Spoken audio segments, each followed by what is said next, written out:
There you go, I fixed that. Hey, hey guys, what's up, JOZ? Back live again.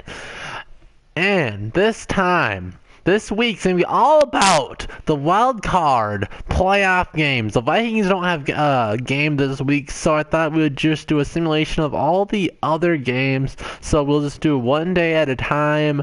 I think we'll do NFC, then AFC will go every other. So this week today will be, of course, the Rams and Falcons, and then I'll make up my mind for who to go next. But and over the course of the game, I will be talking about which team was even scarier for the Vikings on paper, and if we played them, which both these teams we did. So I'll be talking about and analyzing why I think the Vikings can beat these teams again. So stay tuned as I get everything set up on my end, and at the very end, I will play the winner against the Vikings.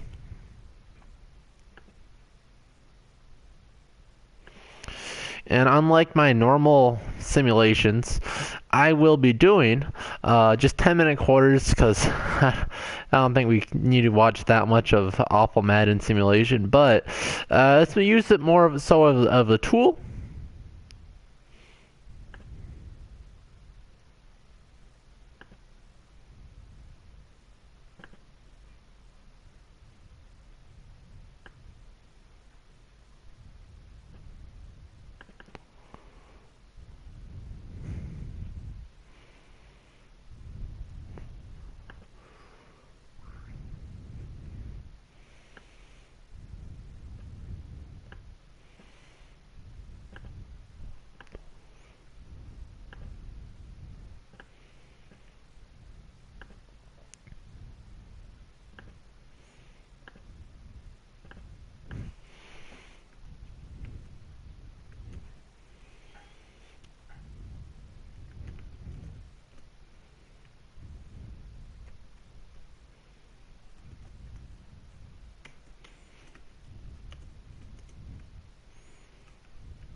Alright, so it looks like I'm all ready to go. So, with these two, take a little look at the rosters real quick while we wait for more people to join. I'm not doing this at any type of a scheduled time. I might be able to say it'll be later tomorrow. Probably just do 7 o'clock on Tuesday. Otherwise, it should be able to be right around 4 o'clock. So if you guys want to catch this live some other time, otherwise let's check this out. So right off the bat, I know Madden overalls and their player rankings isn't always the best, but it's a decent enough tool. So of course Julio is an absolute beast. If you can't beat Julio, you can't beat the Falcons. Unfortunately for the Falcons, Julio is a little bit inconsistent. So if he's on, and if you don't have that number one corner, if you don't have Xavier Rhodes, it's going to be a long day. Matt Ryan's a very solid quarterback at 90. He's dropped a little bit. He was an MVP last year for a reason. He could be very solid. Maybe a team a little bit on revenge. They barely squeaked into the playoff late, but now they want to make some noise because they were embarrassed last year. Desmond Trufant's a very solid corner. They have Alex Mack, who's been one of the best centers for a long time. Devontae Freeman, the powerhouse back, and is great in the receiving game.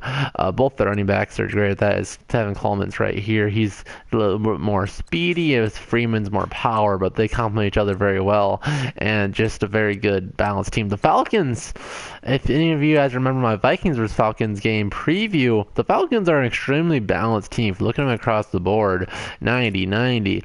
Fullback 57, but it doesn't really matter. It's fullback 98, 83. I like Sanu quite a bit, but it's a little bit of a drop off there, but it's decent. It's a very solid trio of receivers, and even Justin Hardy's a very solid number 4 type guy. So good talent there.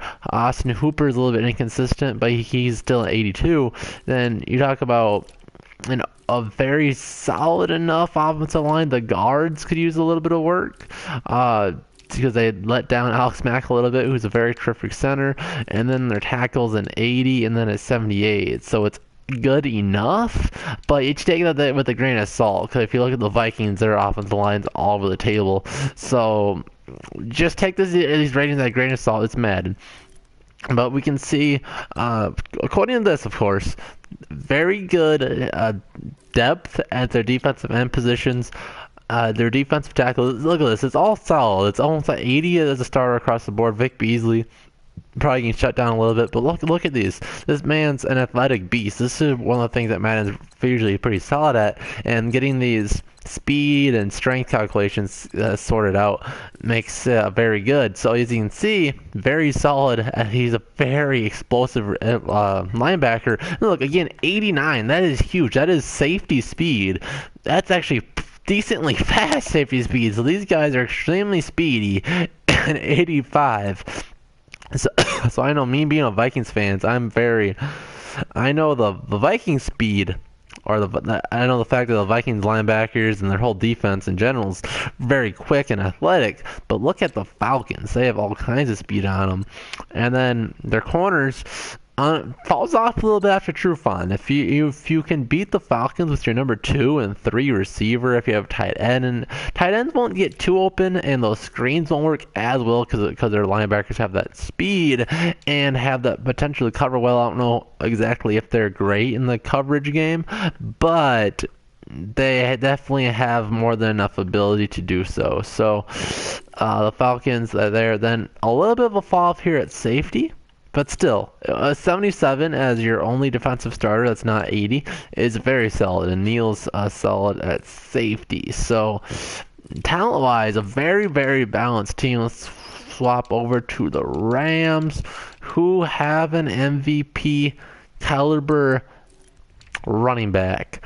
Todd Gurley will probably come second in the MVP rating, because I don't think there's any way that Tom Brady should just give him the MVP award right now. I don't think there's any one that you really make the case for. Wentz, I think you can make a very solid case for Wentz, but he's hurt now. So if Wentz would have finished out the year, you can. It's pretty much a type of flip of that coin at this point. But Jared Goff. And looking at the team stats, the Rams are still the number 1 ranked offense. So very solid in them. And they have a number 1 ranked offense. First and foremost, you have to look at the quarterback. And a second-year quarterback, and Jared Goff is playing phenomenally. I think Madden is sort of changing him a little bit with an 83 overall. And his talent has played dividends. Todd Gurley, 91 overall, again, short change. He should be like 95, 96. He's maybe the most complete running back in the league. Him and Le'Veon Bell can fight that one out. But he's very good. And the fact that he's carrying the Rams offense to give him a type of like greatest show on turf style offense like they had back in the day with Kurt Warner. So, and the fact that it's led by a running back is very great. And the fact that they have a very good offense without a number 1 receiver. They have 3 solid receivers, but no one's great. So that's a big thing for the Rams. This does give them the chance, because teams like the Vikings that like to have that one number 1 guy, they don't really have a number 1 guy. So it makes it so you can't just shut down your Julio Jones with Xavier Rhodes. You maybe just let Xavier play a side of the field and do that. So with the Falcons having Desmond Trufant, he'll probably just play a side of the field. They could have him shadow one of these guys, and whoever they think is the biggest threat, but I think you pretty much just play base, and whoever beats who's going to beat you, and then maybe make that adjustment at halftime. And tight ends, again, it's solid but not phenomenal. Their offensive line, if I remember right, was pretty good. They have old John Sullivan. Especially the left side of their offensive line, very solid, but overall very solid in general. Their defensive line is probably the best in the league. I don't know why Aaron Donald listed a defensive end, but that's probably just according to their defensive scheme. And you could make a very strong case that he's the best defensive player in the league.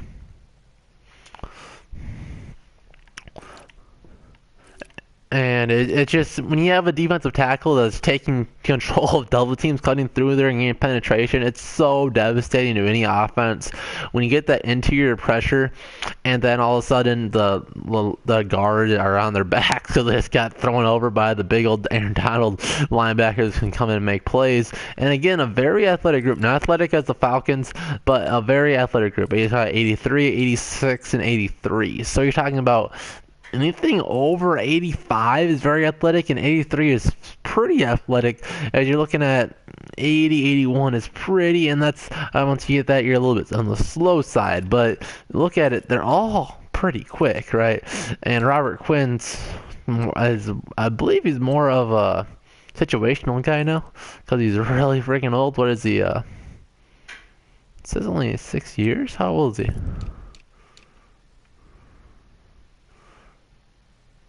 Maybe I thought he was older than I thought. But other than that, their defense falls off just a little bit. Let's look at their team rank. It's 12th. So they have some holes. They give up a lot of rushing yards. They're 28th in the league with rushing, which is really weird when they have Aaron Donald.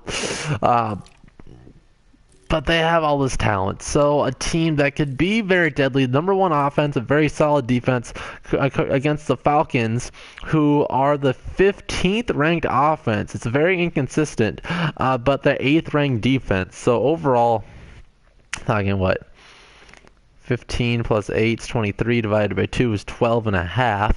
Or the Rams that are 1 and 12, which is 13, which is 6.5. So overall, just according to that, the Rams are the better team.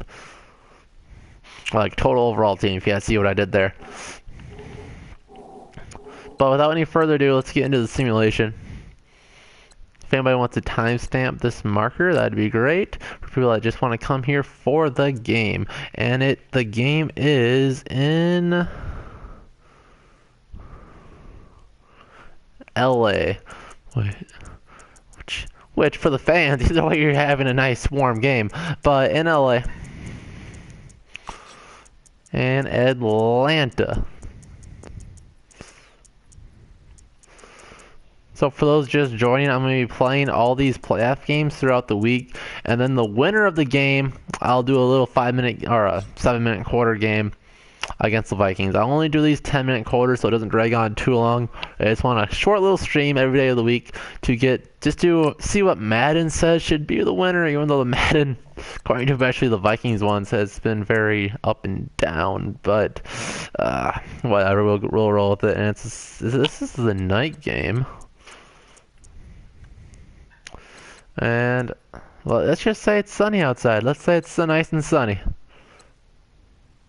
That's great. We'll randomize. We'll randomize the weather. Make it random, like real life. And let's go!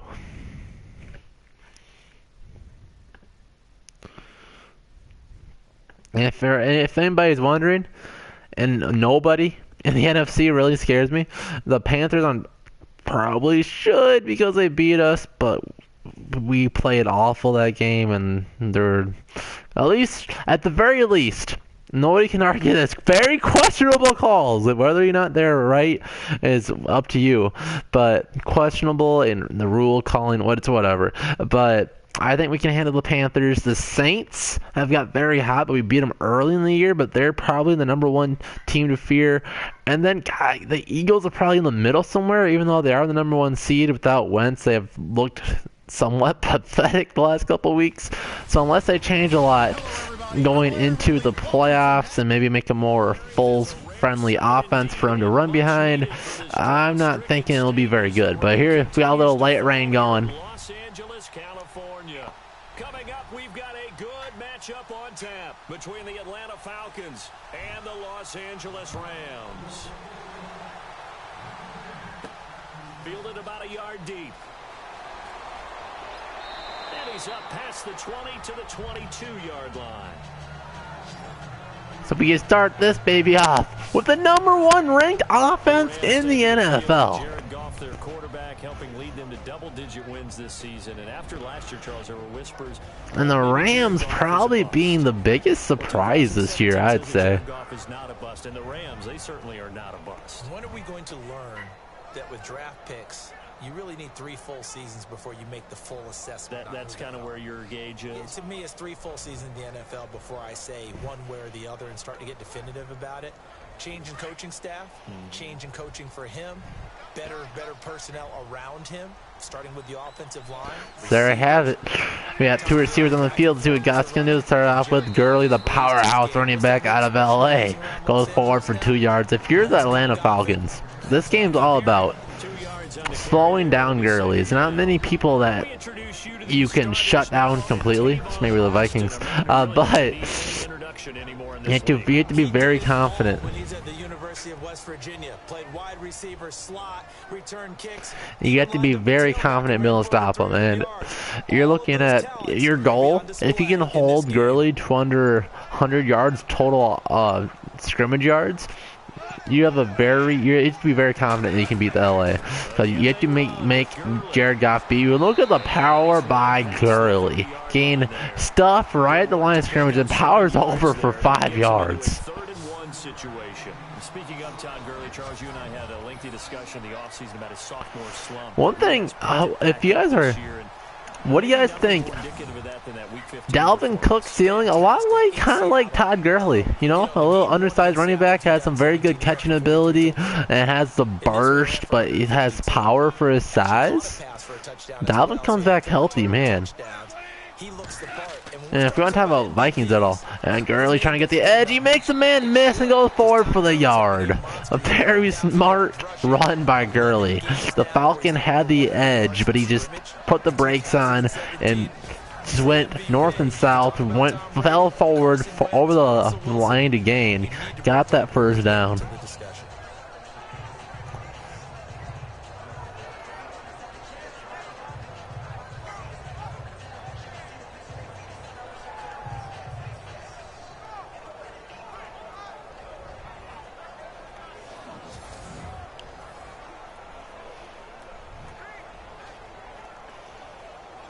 And if anybody cares about my stats with my computers, I think I'm going to wait till Friday to go up to Best Buy and see what they can do for me. But I do have my mom's laptop, which doesn't have any editing software, but I can at least look at comments and stuff on it. So it's a help. It's a start. I don't have to have the comments on the side and try to read it out there. I at least can have my laptop right in front of me so I can read everything on the live chat as it pops up. Position.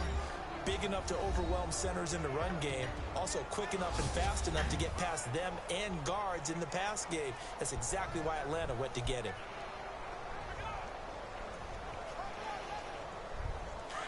Second and 8 from the 36, though. The Rams are looking to pass out. It's been all Todd Gurley, and here's the first Jared Goff pass. That on one to Watkins for the first down. He makes the man miss, gets a few more yards. 16 yards off the bat, the first catch and run. Watkins from Goff. Still underneath the drag route, and Goff makes the 2 defenders miss. I think it's a big hit by Deion Jones as he's about to go out of bounds. Look at that. Maybe the rain making them slip a little bit extra there, but that's what they really need out of Sammy Watkins. A big trade in the middle of the year. And they really need to get as much as they possibly can out of build Sammy Watkins, who's been an underachieving first-round receiver. But let's see what we're doing out of the shotgun. Near the midfield, this is where a lot of teams like to take shots. And here's Goff again. The Falcons bring a blitz. He has the time, then he gets hit late. They're going to call it an incomplete pass as the ball just dies right when it hits the field.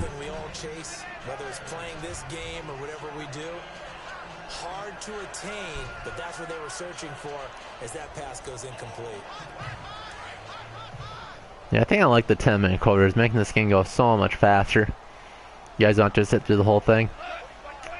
I formation, 2 receivers on the bottom of the screen, and Goff, play action. Goff has time. Goff checks it down to Everett, and he falls down right at the line of scrimmage.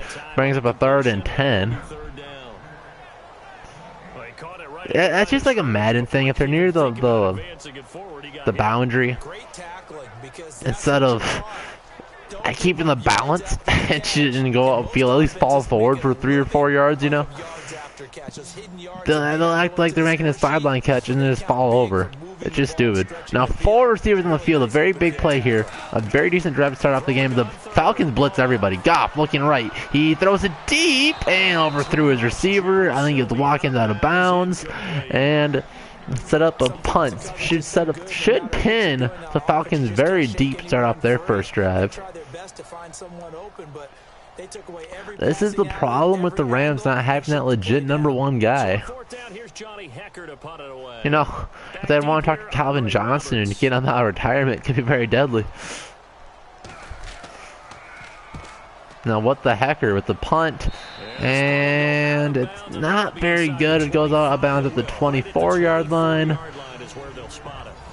Didn't pin the Falcons nearly as deep as they wanted to. Here he comes, last year's MVP, Matty Ice, Matt Ryan. Lost the Super Bowl the previous year, have come back to make it again the next year, and only 2 of those teams actually won the game. I think that was, what, the 71 Cowboys and the 72 Dolphins. But yes, that's good research. But the Falcons had a shaky early start, middle part of the season, making a push late. Yeah, I like what they're doing late. Because and just like on defense, the Falcons are extremely balanced. It's not our year. Now on stat sheet, it might just look like it's a Julio Jones show. But when you have 2 #1 running backs, a very solid group of receivers, they stretch the right side, and there's the #1 back, Freeman. The power, vision, speed, a very complete back.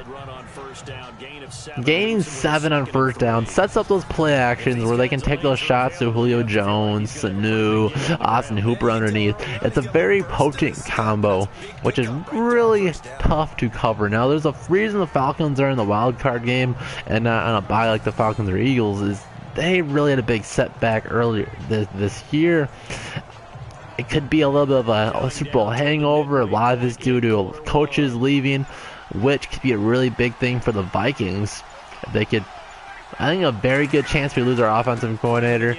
Decent chance we lose our defensive coordinator. Freeman makes the man miss down the sideline. A nice gain on second. 15 yards, moving the chains. Now the Falcons are marching. That offensive line, if they keep clearing holes like that, it could be a long night defensively. No doubt about it, because when they are in sync, as we're seeing so far, with that continuity is there. That Aaron Donald chasing him down from his 3-tech formation. Look at it, he jukes out the corner, then Aaron Donald of all people chasing him down. Now I don't watch the Rams a whole lot, but is that something that happens? He's such an athletic guy that I could see it. It's like seeing Everson Griffin tackle a guy on the opposite. Only one receiver. Play action here. Ryan has time, throws it. He's got Sauber. I think it's a reserve tight end. A 19-yard strike.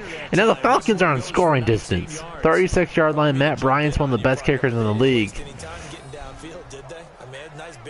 A wide open tight end. And you see the 3 or 4 defenders right around Julio. That's what teams are gonna do. That's the privilege of having that #1 legit receiver. Teams are gonna go his way, and you're gonna have those wide open underneath guys, your #2, #3, #4 options. So it's very important that when they get open, they make the catch and go forward. And that time he came through. 3 receivers on the field here. Freeman in the backfield. Now they're not back-to-back play action. Ryan throws it. And incomplete. He was trying to hit Taylor Gabriel that time. That'll bring up second down. And here are the Falcon offensive starters. It's real easy to express how much you love about Julio Jones's game, because when you watch him perform, you see a little bit of everything. You see speed, you see strength, you see the power with the run after catch. But what you don't see is the work he puts in during the week, and you also don't see this. A #1 receiver, one of the best in the league, that doesn't act like a diva. 2 receivers. It looks like a run formation here. See what the Falcons got here. A base defense for the Rams. They have big penetration, and they knifed in there for a 2-yard loss. Going backwards here. The Falcons really want to pick up maybe 5 yards or so, and they'll have a chance for a field goal. But they were within scoring distance, and all of a sudden they got moved backwards. They're sitting at a 3rd and very long. near the sidelines. And not only near the sideline, but also in the backfield there for the loss. And on third down, a nickel formation here. 3rd and 13. They want to just do something underneath. The Rams should be playing conservative to protect that first down. Play action here. He has all the time where throws it deep. Did he catch it in bounds? Yes, he did. A big time completion. And there's your man, Julio Jones. I think just because he does so much for the team that you have to say he's almost without a doubt the best in the league. It just scares the heck out of defenses because he can hit Julio Jones in a short zone and he can take it the whole way. Red zone opportunity.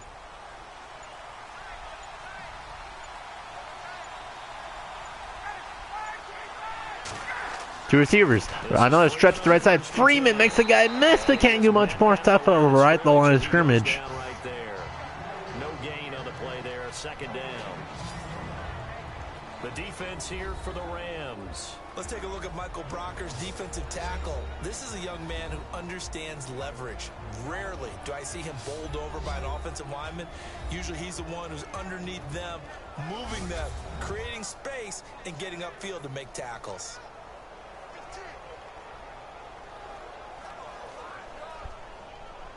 Offense still needing 10 yards. 2nd down. Two receivers on the field. 2nd and 10 from the 14. A pitch left side. It's Freeman. He has a lane. He can't make the corner miss. A great tackle, limiting him to a 1-yard gain. No gain on the play there, so that doesn't help. Now they're looking up at a 3rd and 9 situation. Tried to get the edge there. The defense just too quick to the ball. That's what we call total team defense there. Can't get to the edge, no place to move it inside, and then allows everyone else to run to the ball and create a big-time tackle for no gain for the offense. Ryan throws it. Oh, overthrew Julio. A slant would have been very close to a 1st down. Overthrew the big-time 6'4" receiver. Tough to do. Just going for the 1st down. Took the shot in the end zone, went for the touchdown.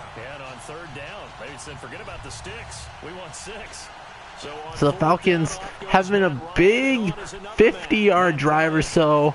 Got stalled right at the 13, and here comes Matt Ryan for the field goal. Matt Schaub with a hold, up and good. Now, of course, real life won't be Matt Schaub, but we'll look past that. Falcons are out to a 3-0 advantage. Well, it's a night game, a lot of energy in this building, but the visiting team here, they get the ball in the opening drive, and they find a way to at least produce 3. And things are just getting started, so you can't say that they've taken the momentum totally, but a good start towards seizing it in this game.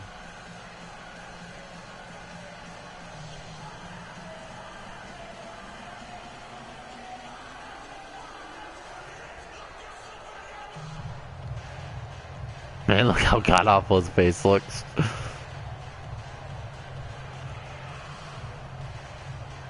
Nearing the end of the 1st quarter, Falcons take the early 3-0 lead. Matt Bryant's kickoff. Fielded right at the net. A yard deep into the end zone. Takes it out right at the 25. Could have just taken the knee. Looks a little better on the stat sheet, though. The Falcons defense gearing up as they take the field. And a big reason they've got the lead here in the 1st half. Some of these hits we're going to see here. Almost like they're a group of superheroes, right? Something out of a comic book. Boom, pow, biff. They are really playing well and making things happen on their side of the ball. Taking me back to my childhood a bit. There you go. You had a collection, didn't you? I did. Talking about superheroes and Madden. Interesting source of dialogue, Madden 18. We'll take it. 1st and 10 from their own 25. The Rams ran it well, but when they had to pass, they couldn't. Stretch to the right side. Gurley gets hammered. Deion Jones, a man on fire. This linebacker core, or it's Vic Beasley, their linebacker core has too much speed for those outside runs to develop. Your linemen just cannot get in front of those big men, and they will beat them every single time.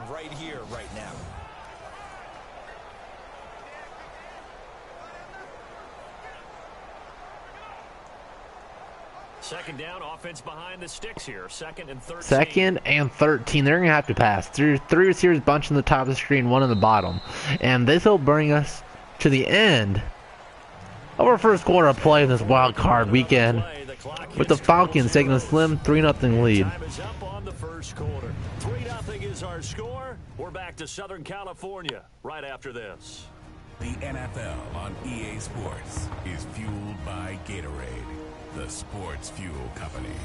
Back live now to begin the second quarter with Charles Davis, Brandon Gaudin. It's the Rams with a football to get us going, but they face a second and long to start things out.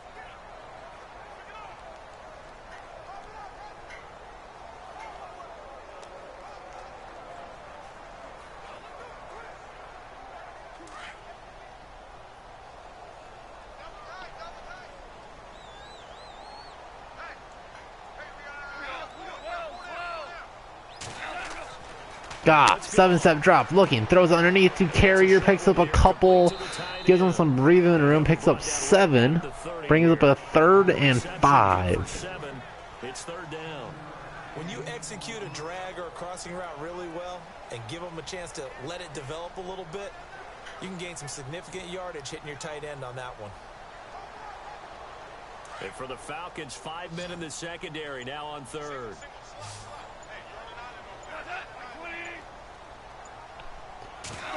There's Goff, looking, a blitz, you have the screen set up, got away from it, Gurley has a room, breaks free, gets the first down.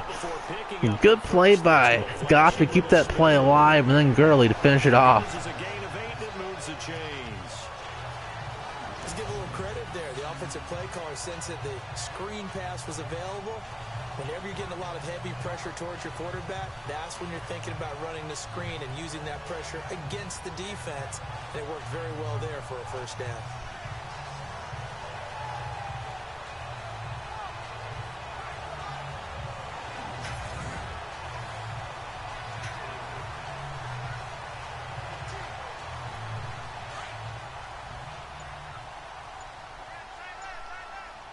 First and 10, 3 receivers bunch in the bottom of the screen.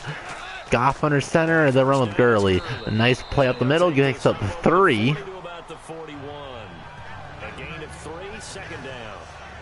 Well, he hasn't made much of an impact in the running game thus far, and after that last run, not much is going to change in that area. He hasn't been able to get anything going, and really the offensive line not helping him much.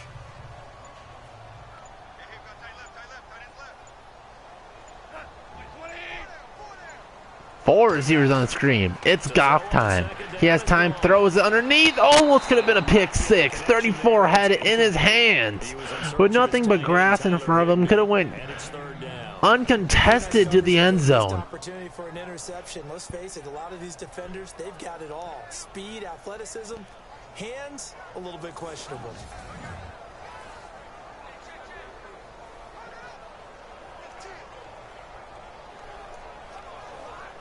Could have been a big time play for the Atlanta, but they let him off the hook and gives the Rams another chance. 3rd and 7. Goff, 5-step drop, throws it. He's got his man, it's Cup. That'd be a big time drop for the Falcons. Could end up being the play of the game. He's such a good route runner. Shows it there on 3rd down. Very proficient and a good pass. And you know what I've observed over the years in the NFL? The better a route runner you are, the more confidence your guy's going to have in you to go to you in important times, because he can trust you being in the right spot, and they connected there and picked up a first down.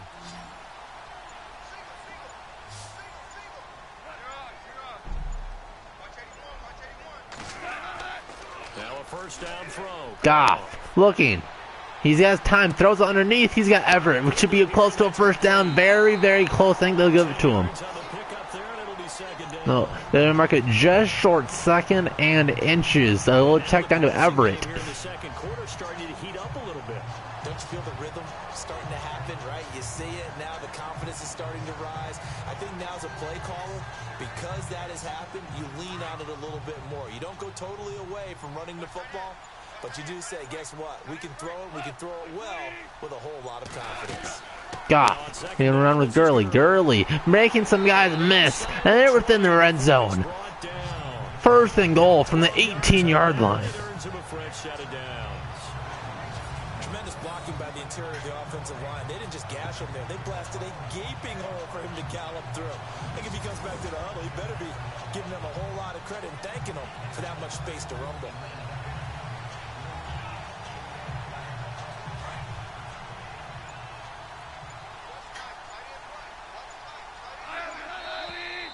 Now whistles and a flag down. I think one of the Rams linemen might have moved. And that'll be accepted, of course, and that moves him back 5. No, the Rams stalled when they got in this part of the field. Let's see what the Falcons stalled. Let's see what the Rams can do here.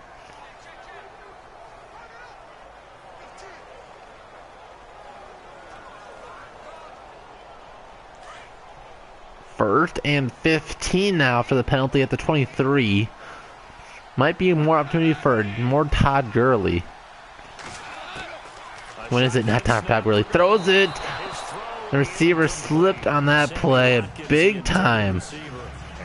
Another break for the Rams. He slipped and there was no Falcon there to pick that ball off. A very dangerous throw at the end of the day.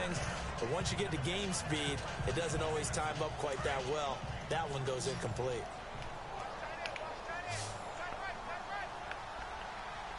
Now 3 receivers on the field. 2nd and 15. I really want to pass, think of something. Goff rolling out of it. It's a big time sack. Loss of 12. They got booted out of field goal range.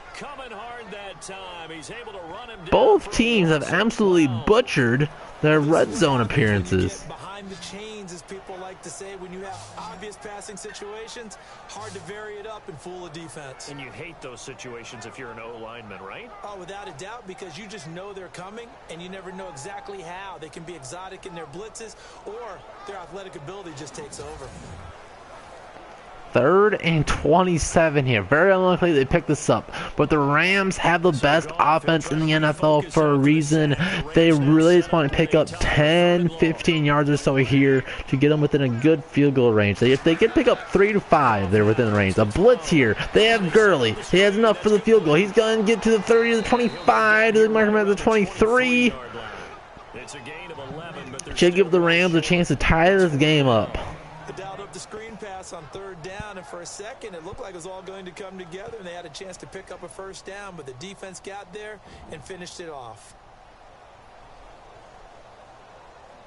So on 4th down, Sean McVay going to send out the field goal unit. This a 40-yard attempt from the left hash. Spot good. The right foot kick is up and good. Tied game 3-3. 4 minutes, 20 seconds. Blaze it. Left in the second half, in the first half, second quarter. 12 plays were run out of. They only gave up 3 points. In a lot of ways, that's a win for the defense.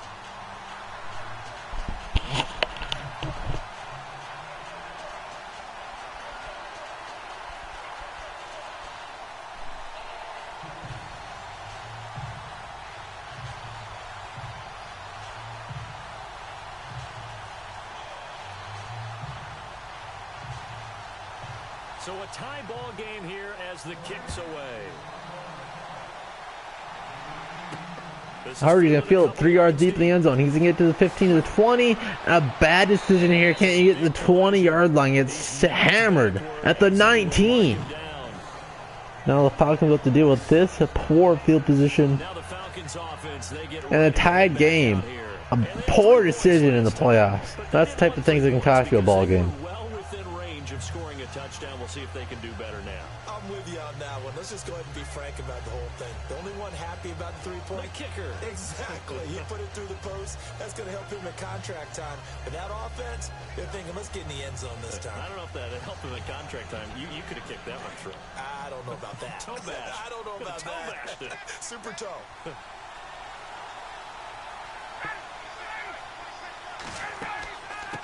And now give it to Freeman. Freeman at the hole. Freeman picking up 12 on the play with a flag. See if this one's coming back for holding.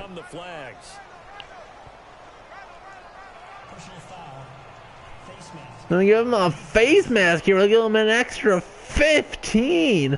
So this is gonna be a 30-yard play. We're gonna spot the ball at the 46-yard line. How you get the face mask? Any part of it, that's going to be 15 yards.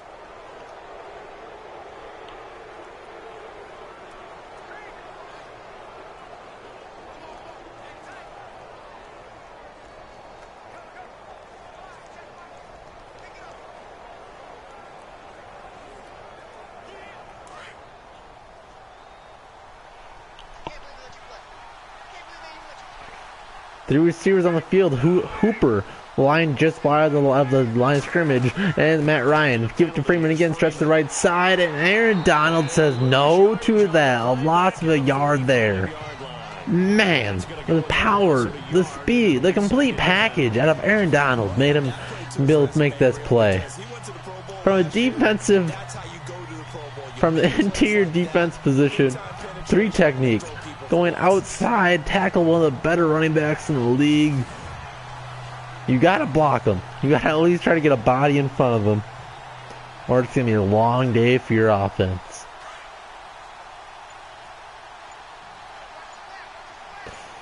Now Julio Jones territory here. Four receivers in the field. Out of shotgun is Ryan, and he'll pass. Looking, he has got time. He's gonna overthrow Freeman on a check down. 3rd and 11 for the Falcons here. Now, whenever you have Julio Jones on your team, any down marker isn't really too long for you. It's a big 6'4" receiver with a ton of speed. Can always get open, always throw him a 50-50 ball, and have a very good chunk. Can get a really good chunk anywhere on the field. And looks like they got Aaron Donald this time to make up for the great play he played on first down to give him a free 5. Makes this a much more manageable 3rd and 6. A great choice there for Matt Ryan going with the hard count. He wants to get into the offensive backfield. He wants that get off to be as fast as possible. A little too quick on that one.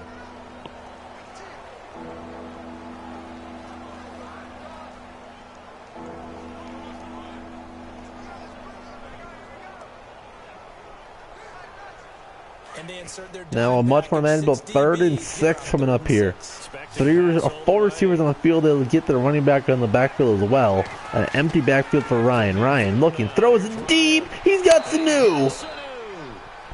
A big pass. Just sends Sanu on a fly route. A perfect throw and catch. Ryan to Sanu. A first down. Sanu fires a Kamehameha away from the sidelines. Right when he sees the defender turns back, he knows it's man coverage. It's cover 2. Just throw it down the seam. He's got Sanu. 20 yards, 3rd and 6. Pick it up. They're in field goal range. They're ready to score.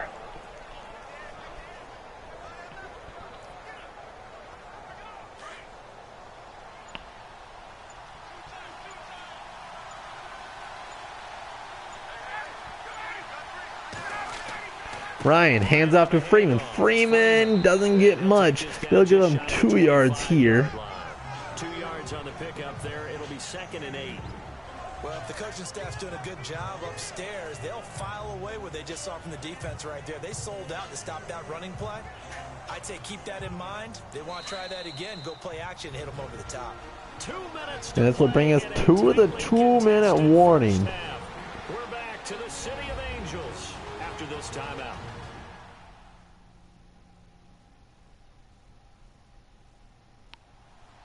A reminder that when halftime rolls around, we'll send you to Orlando and Larry Ridley as he'll have highlights and analysis of this first half. But no touchdowns. These guys need to give Larry some touchdowns to talk about. Things are too easy for him right now back in the studio. Come on, guys. Help the man out. Give him something to talk about.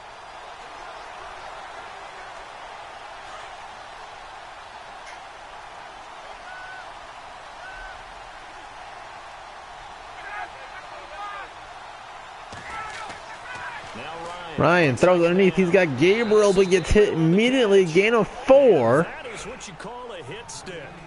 Put down to the ground hard. 4 yards on the completion, and it sets up a 3rd down. When you see zone defense and you know you've got a drag route on as your primary call, you've got to be really careful as a passer about how far you let your guy go because he might wander into some tough coverage. The Falcons on third down. They've been okay, 2 for 3 thus far. This is 3rd and 4.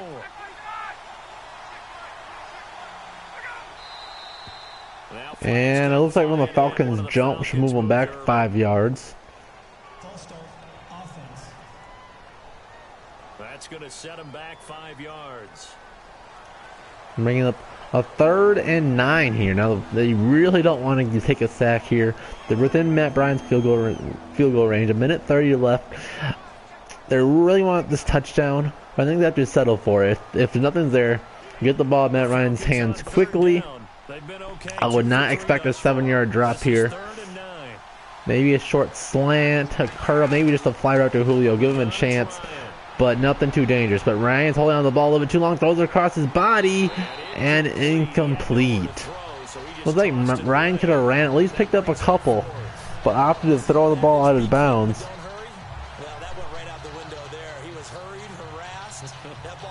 But within field goal range, it'll be in the rain. It won't be a give me. But Matt Bryant's one of the best kickers in the league. So shouldn't be too tough. He hit his first one. This from 44 yards out now. Up, the spy is up, and the line drive kick is up, and down the middle. A 3-point lead to Atlanta as this field goal fest continues. 1:20 to go. Should be about 1:10, 1:15 for the Rams when they start an offense. For the best offense in the league. See what if they can get this, score some points before halftime. All 3 timeouts remain.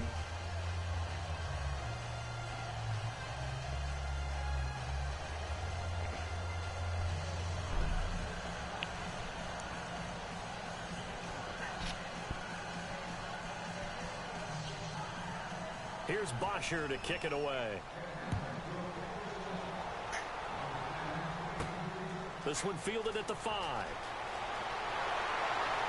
And he'll take this across the 25. Couple extra yards up to the 27-yard line. And our attention shifts to Todd Gurley. He's been good. They've utilized him well, but they're losing here in the second quarter. What might they change offensively? I think that what you try and do is expand how you get the ball to him a little bit. Get him out in open space, maybe swing the ball to him. What's that they used to call in the West Coast offense, the long handoff? Yeah. Serve as your running play that way, as well as continue to feed him the football. Some of these runs now may pop bigger later in the game because of the effects of running it. Sometimes people, after a while, they don't want to tackle him anymore, or they get tired, or they get out of position. 7-time drop, throws underneath to Cup, picks up 6 on the first down. The clock's still running, a minute to go. No one in the backfield with Cup. There goes Gurley. 4 receivers on the field. Goff looking, steps up in the pocket. Nobody's getting open. Nobody steps back, and now it gets a big sack. Rams will call a timeout. A big 3rd and 13 coming. I think they should have just let the clock run. Let the clock run the ball. Let the Falcons do their thing and get to halftime. A big sack by Goff. You can really see the immaturity in that play.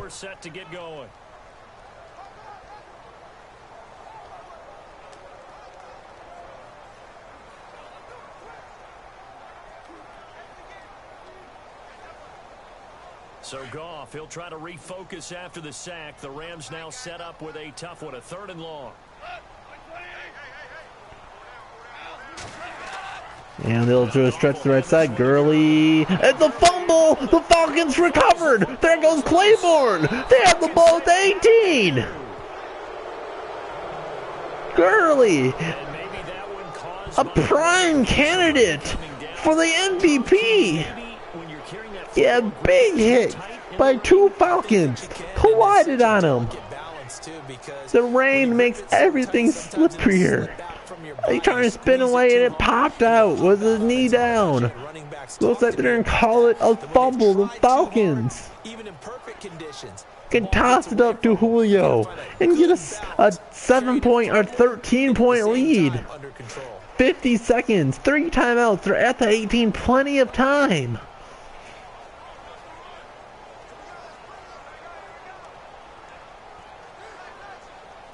great spot to start this drive from here.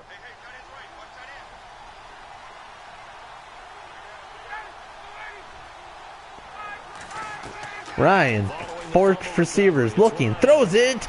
Scott Jones.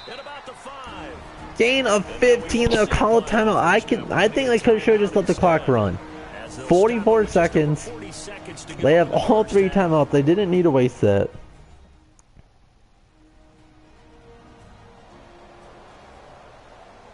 So the offense took the timeout. Looks like they're ready to go as we get set to resume the action.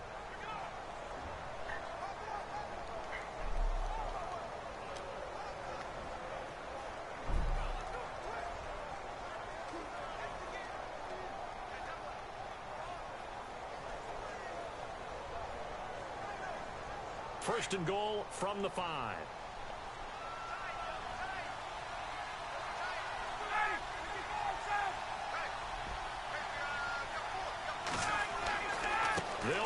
Freeman picks up 3.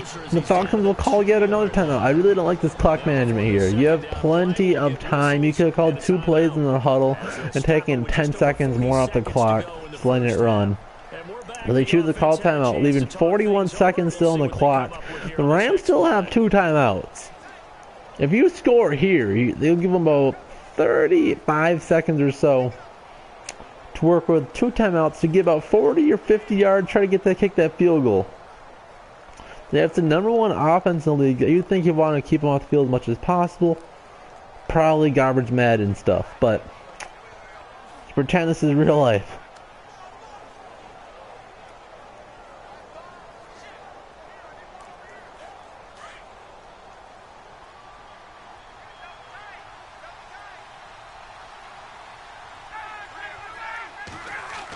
Ryan, looking, he's got Jones. He didn't see him. Throws underneath to Tulio. Picks up nothing. Right at the same marker. He had Jones wide open in the middle of the field. Didn't see him. So the problem the Falcons run into quite a bit, as they choose to not be Julio Jones eccentric as much as they really should be in the red zone, as he doesn't have many touchdowns on the year at all. When we face the Vikings, he only had 2.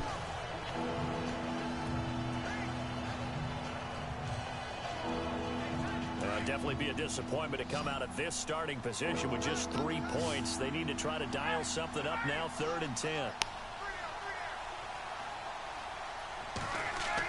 Ryan, looking. Look, he can run for it if he wants to. He will. Ryan, touchdown. What's up, Cody? How you doing? We're looking at the wild card playoff games right now.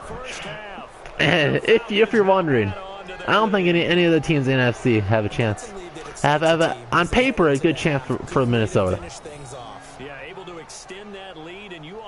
I'd love to do a power ranking video if I get my laptop up and going where I can do a good edited video. I'll definitely do it. Let's see if they decide to kind of squib kick or what they're going to do on the kickoff. But a little spoilers, I would think power ranking 1 and 2. 1's the Patriots, 2 is Minnesota. And since we're at home, I think that would give us the edge. I think Super Bowl we could win on paper. It's such an interesting year. And it's up and good to make the score 13-3.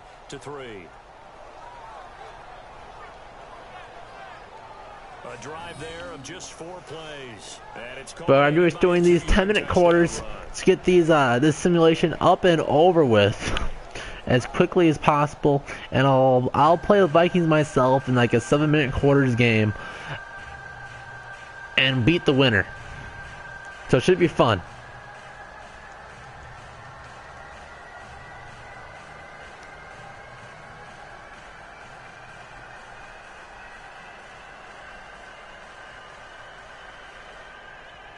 Here's Bosher to kick it away. Oh, what are your playoff predictions then? You think who wins this game? Start off here.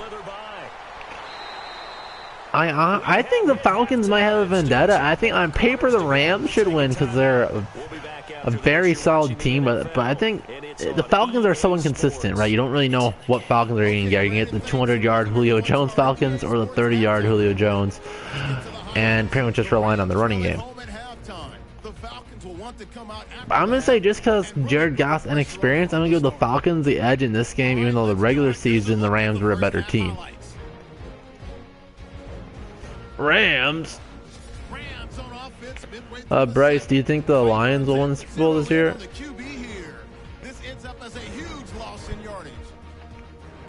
Jones will underperform. See, the Rams just don't really have a number one corner. On paper, Julio should have a big game.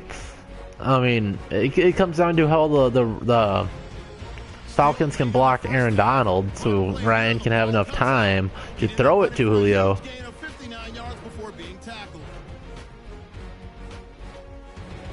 The Lions have a 70% chance to win. So how much should I bet on the Lions to win the Super Bowl this year then? Like, enough money to go to Hamline or what? Okay, Larry, thank you, and we welcome everyone back for quarter number 3. You got the Rams winning? See, on paper, I think that's the right call. I'm not sure if Goff has the experience necessary, you know?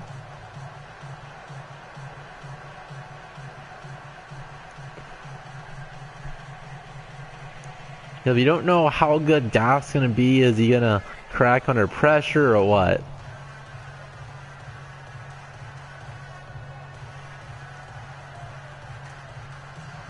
But yeah, the Rams in general are a very scary team, so. Ready for the fight ahead, and we resume action here in quarter number 3.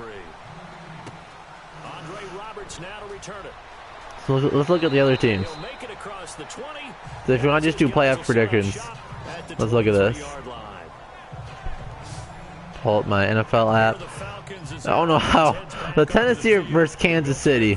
I like Alex Smith. The Chiefs have been extremely inconsistent this year with their rookie, either going for like 200 yards total or like 30. But I think the Chiefs are a more complete team, so I think the Chiefs win. I think Falcons win just based off experience. I think they might be kind of pissed off from last year, and I think they come up a little bit better at the end of the year than the Rams. Buffalo versus Jacksonville. I don't know how the Bills got into postseason, so I'll give it to the Jaguars. Carolina versus New England.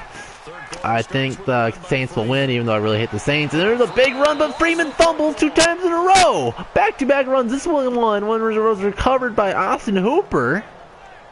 But back-to-back fumbles for the big man. But a teammate comes along and scoops it up. Almost like looking like Adrian Peterson in 09. People are on base in scoring position. One guy doesn't get him home. Yeah, like I think the Saints are probably the scariest team. If anything, because of 2009 flashbacks and giving me PTSD. But that'd be the most satisfying one to dominate at home. So that'd be great to see the Vikings absolutely destroy the Saints. I think we match up well against them with their screen game, underneath passing. Drew Brees is going to be good, and he could tear us up for 350 yards, and we could still beat him.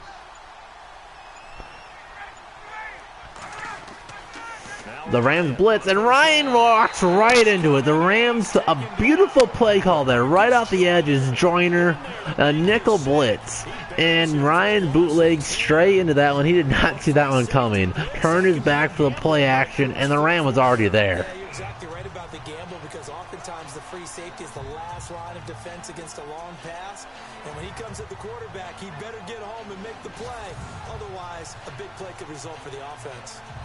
I'm very curious to see how the Eagles do. I think they have a decent chance to win next week, but then the Vikings will destroy them. Even if we play them in Philly, shouldn't even be a question.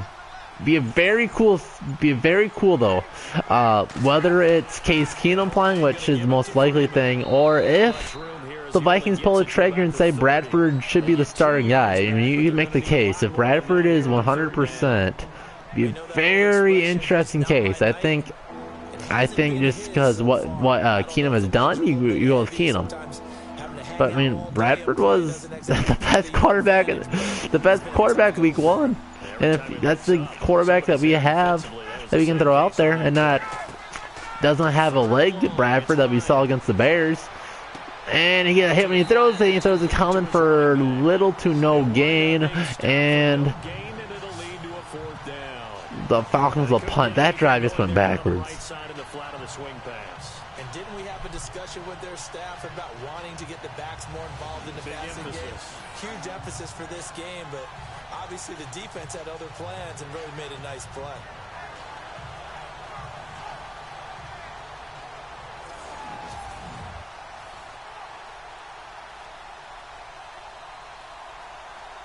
Here's Matt Bosher now. And the way this offense has moved the ball, he hasn't been needed till here in the third. Bosher's right-footed punt. A very long, deep one. He should have a beautiful punt. That will flip field position. Have it right at the 4-yard line. A beautiful punt for Bosher. Made that ball die right at the 5. Now the attention turns back to the Rams offense as they get ready for their first possession of the second half. They were able to get the stop defensively. Now a chance really to set the tone here in quarter 3. They can really take charge, can't they? And this is probably how it was drawn up at the half. I think we can go inside the locker room, all right? And I think we would see up on the grease boards, stop them defensively, get the ball back for the offense, and let's go downfield and score. Seems simple, right? The last part, we have to find out that's going to happen. But the first part worked to perfection. Did exactly what they wanted, and now their offense has to pay it off. See if they can get the latter 50%. And play action. A great play, throws out. He's got McQuaid's side. A flag. This is holding in the end zone. That's a safety. A flag on the play. Let's see what it is. Holding. It's a safety. John Sullivan, the ex-Viking, held. And that's going to be a safety. And now here comes the punting unit.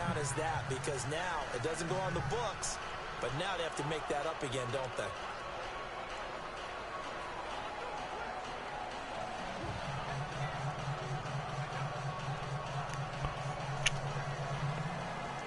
Now all of a sudden the Falcons are starting to pull away in this one. They're getting the ball back. I don't know why they're looking at the Rams offense in the huddle as they're doing a safety punt. So the Falcons, they get this ball. They'll probably get decent field position. If they go down and score a touchdown here, the game's pretty much over. After the safety, remember, they also need to give up the football, and here's the free kick. So here goes Roberts. Roberts will get a decent return, and they'll start at the 28-yard line.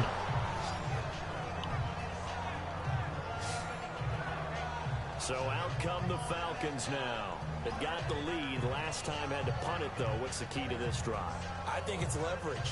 Big guys up front. You know the motivational speech on the sideline is, guys, give us an opportunity. Protect the passer, create space for our runners, and let's go ahead and get these guys. Low man wins. Let's go do it on this drive. We'll watch that leverage on this drive.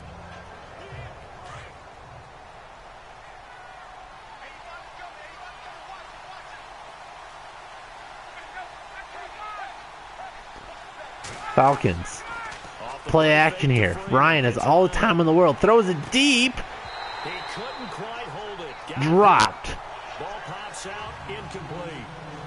Hey, partner, I want to sidestep for a second. Week 15, Raiders-Cowboys. I know you saw that crazy first down measurement. Very, very controversial. Look, it didn't pass the eye test, and what I mean by that is when they put the ball down and brought the chains out, you couldn't just look at it and say first down or not. Balls, the nose of the ball was over. I mean, you had Ryan, play action. Again, all the time in the world. Nobody getting close. Ryan throws it deep again. This time it's caught.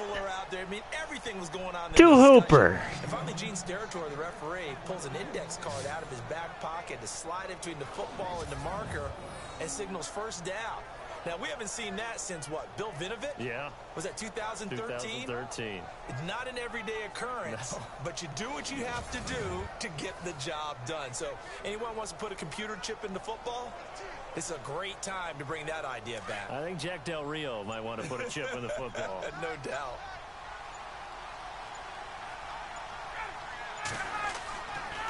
Now to Freeman. He has a hole. Good blocking, but only picks up 5. Looked like a really big hole, but a great play by Quinn to make that a much shorter play than it could have been. Joyner, excuse me. But a running game can really benefit your team right now. So second and medium, second and 5 from the 44. A situation where they could do a play action, throw it deep. See what they do here. Ryan throws it. He's got Hooper again. They're within field goal range. At the 27-yard line. It's a first down. And a good quarterback facing zone coverage. If he has just a little bit of time to survey the scene, that's what's going to happen. No doubt about it. If there's no pressure, he's going to continue to pick them apart because he'll have all that time to find someone open downfield. You can only cover for so long.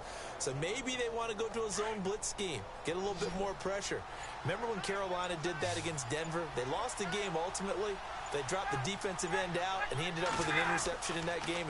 Ryan, play action, untouched, blitzing linebacker. It's Barron, not touched.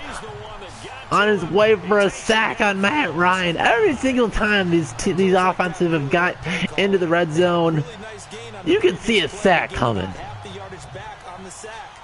Excellent pressure up front. Nowhere to go with the football. Down he goes.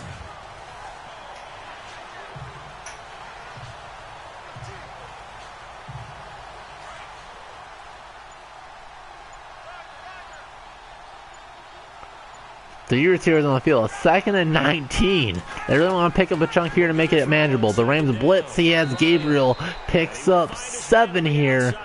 Banks them back into field goal range. Not an easy 3rd down yet, though. You enter the danger zone when you decide to blitz him because if he's able to diagnose as he did on that play, he can hurt you downfield. He reads defenses so well, doesn't he? He really does, and the best part about that play for him, I don't think that was his primary target. I don't think so either. I think he had the read, figured out 3 receivers on the field. Matt Ryan, play action, a blitz off the edge, a double blitz. Ryan out of bounds. The Falcons are easily in field goal range. Look to make it a 18-3 lead, a 12-point lead. And they're getting deep into the 3rd quarter. Dangerous pass, incomplete. So on 4th down, off goes Matt Ryan, and on is another Matt Bryant. From the right hash, it's a 46-yard attempt. And this one Up is and the lead's extended, 18-3. Atlanta. So 3 field goals for him here, and this last one helps him stretch out the lead. And he's been solid as usual. And this is what you need to do. Make sure you get points out of every possession. And so far, they've done a nice job of that.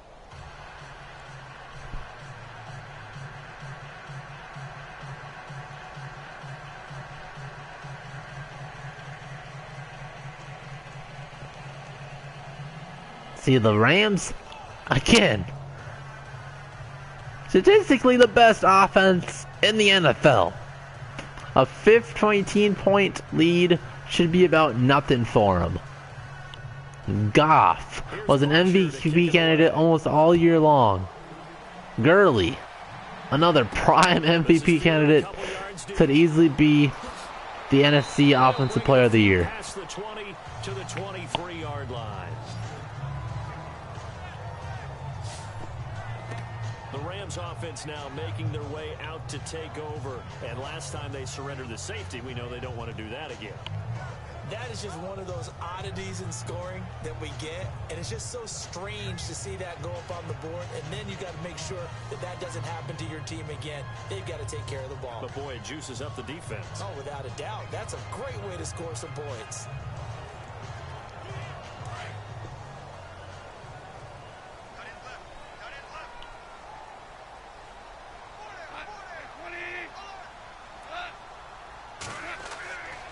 First down, it's gone. Goff throws it. Watkins dropped it. Jarred the ball loose and brings up 2nd down.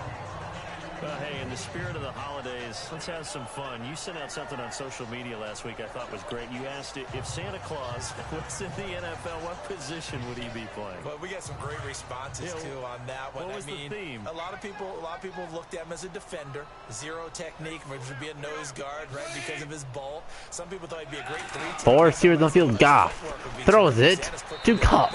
Picks up a couple, brings up a 3rd and short. A few skeptics out there as well said, well, he can't really play. He gets carried around all the time by Rudolph and the rest of the crew. And I mean, you just name it. They had it, but it was a whole lot of fun to hear the responses on Santa. And some people even took it to enough. Santa went to the combine. Would he go every drill? Would he do all these things? And I was like, you know, this has actually been a whole lot of fun. And bottom line is, for me, Santa can play that position he wants. Santa's my quarterback. Gurley gets stuffed behind the line. A 3rd and short, and everybody in the stadium knew they were running it. And Gurley had no chance. 4th and 5 coming. But these guys are going to chop into that deficit. They're going to have to do a much better job in the run game. Caught behind the line of scrimmage, no yardage to be found.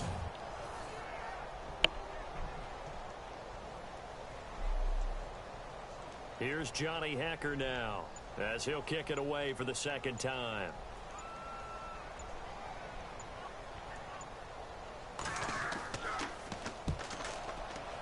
A booming kick. The Falcons defense have been extremely impressive in this game as Roberts gets hammered. A great special teams tackle by the Rams. Gets nothing on that return. Here comes the Falcon offense now as they get set to take over here. This is sort of what you would call a put-away drive, isn't it? They score here, especially a touchdown. It's almost out of reach. It certainly feels that way, and I think that they're going to call their plays accordingly because what you really want to do, even though you know the scoreboard is still up there and the game's going to go on, in fact, you can take the spirit away from another team, that their drive and will to come back and win can be taken with another score right here. Still 3rd quarter, but you just get that feel.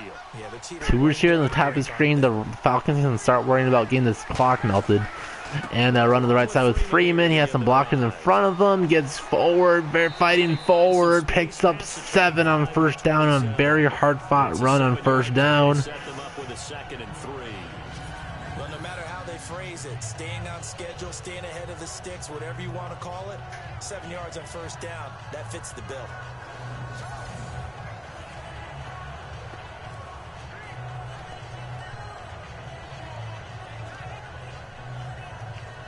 Offense staying ahead of the chains here, 2nd and 3.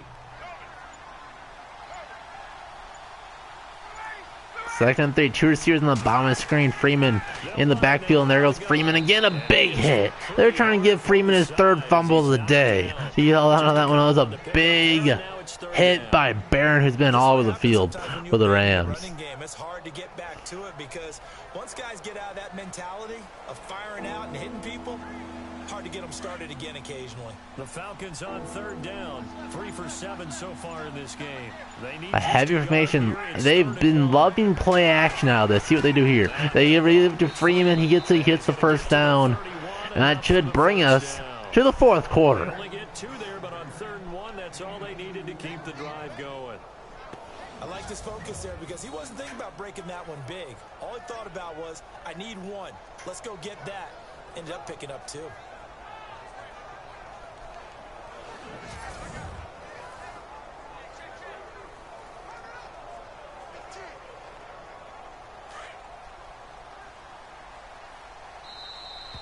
And there's the 4th minute. There's the 4th quarter.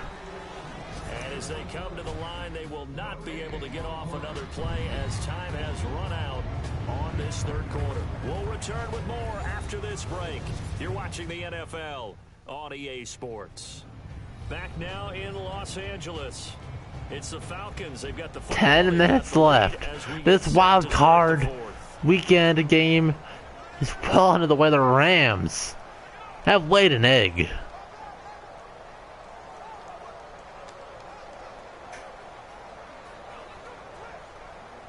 First down and 10 now for the offensive group.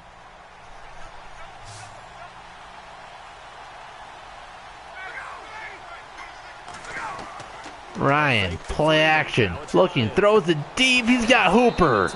Moving on the other side of the field, a strike. Ryan to Hooper.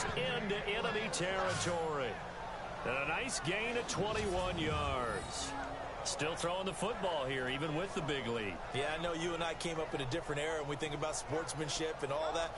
Other people think about fantasy. It's not that big of a lead, announcers. Calm down. They care about right now.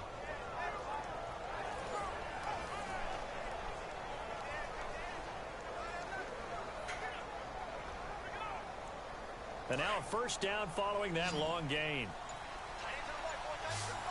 The receivers on the top of the screen. See how aggressive that Matt Ryan will be.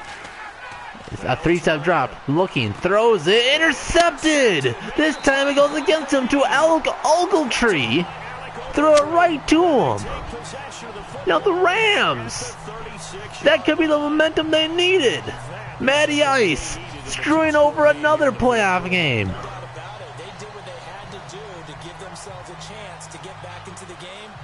Turned it over to the offense. They are now in charge. Now they need to execute. Here's the Los Angeles offense as they get set to take possession. And they're coming off a 3-and-out, my friend. I think they've got to look at that play sheet and go to a spot that they haven't gone before. Time to shake things up a little bit to try and get this offense moving. Okay, so how do you do that? First and 10 from the 36. The Rams have the most momentum they've had all game. And maybe try and find one of those special plays. McVay should be telling his troops. Maybe try and hit something big and get things going in the excitement area. Going, hey. This is our time. We haven't came all day. Now Goffin's trouble. Throws it to Gurley and it's dropped. Trying to do a screen on first down. He had Gurley. But he also had a group of Falcons all over him and his number 1 receiver. Would have been a great play if he'd been able to haul that one in.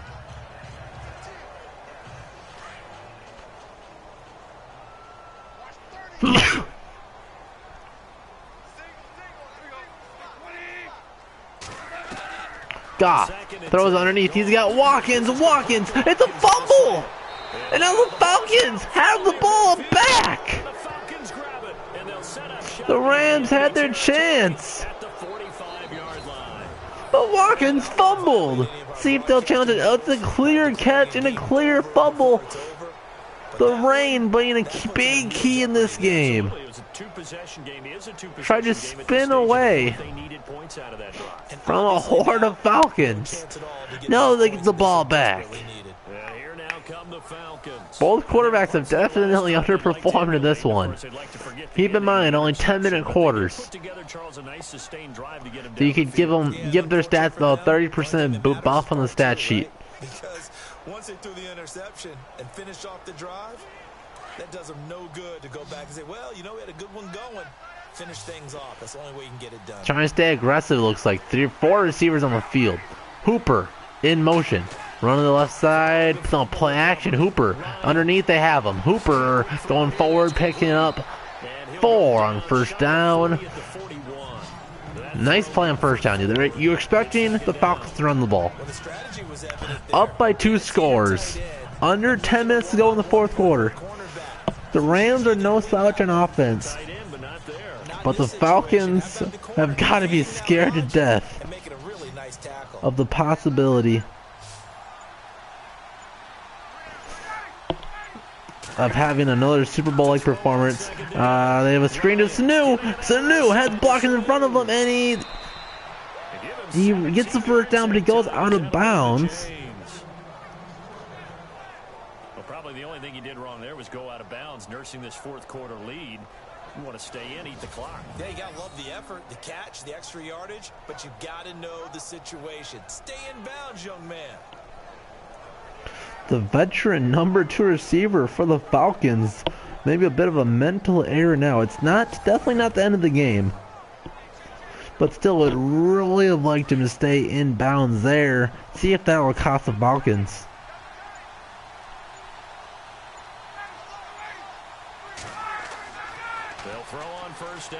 And you throw underneath to Hooper. The Falcons are really passing the drive. It's a 3rd straight pass. A score here, and the game's over. It's vitally important to wrap him up immediately, because if you let that big guy get ahead of steam up, boy, then you got real trouble trying to get him down. But they're able to hold him to a short gain on first down. 6 yards here to go for the offense on 2nd down.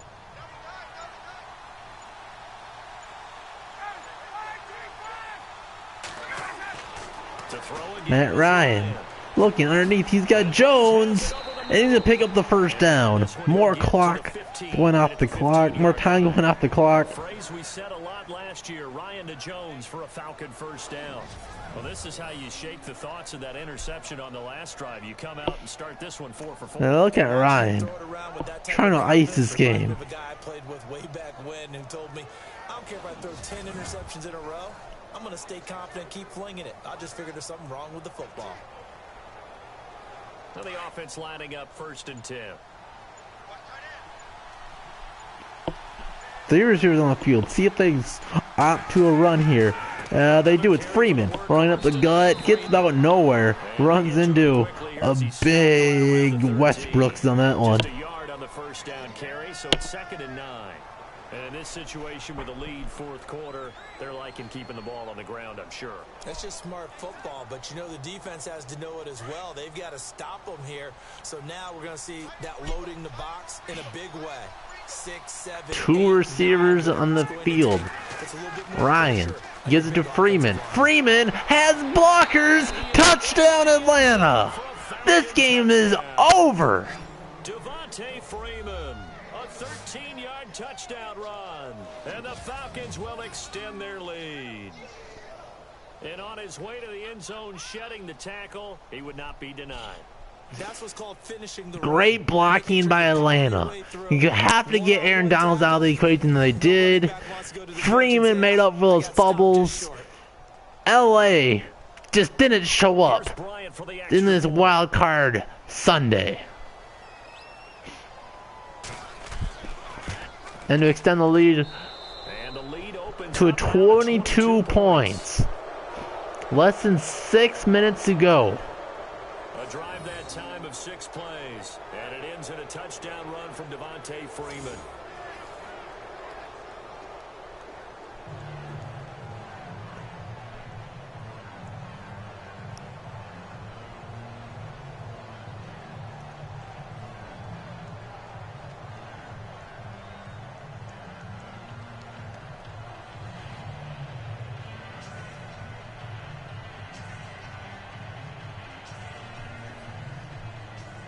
See what the Rams can do.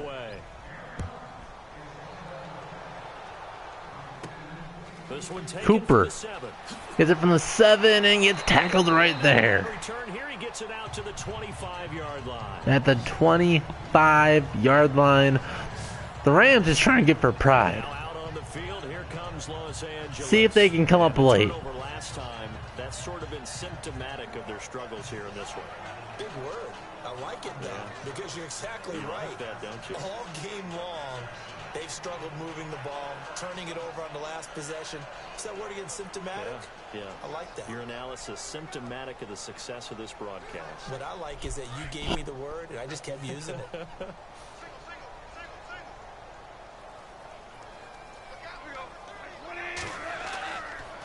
Goff looking under pressure, throws it. He's got Woods. Completion about 12 yards. The first catch of the day for the leading receiver for the Rams, Robert Woods. Doesn't get out of bounds. The clock's going to be ticking away. At this point, it's pretty much garbage time. But this is for future games. Can they get better and be ready for the next time? Sorry, announcers, there ain't no future games. This is a playoff simulation.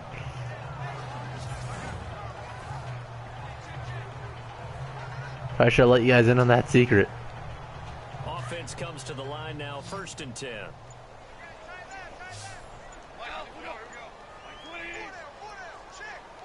Goff out of the shotgun. He throws underneath, goes nowhere. I wonder if that one slipped. The intended target, and it's 2nd down. Another wayward pass. You know, things started out poorly in this game, and to be frank, they just really haven't gotten much better. And all that does is embolden the secondary. They feel good about what's going on, and they just play better and better.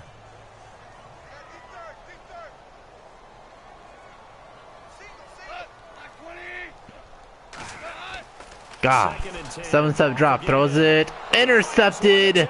That one's over. Allen down the sideline, and he's gone. Jared Goff did not come to play. The Falcons are trying to blow him out. That's the story of the game. They've been suffocating all game long on defense. They were suffocating there again in a big way. And they've done it not just by out-athleting them, which is often the case, but by being able to adjust to anything they tried to throw at them and beating them to the punch each and every time. This was a defense that was well prepared.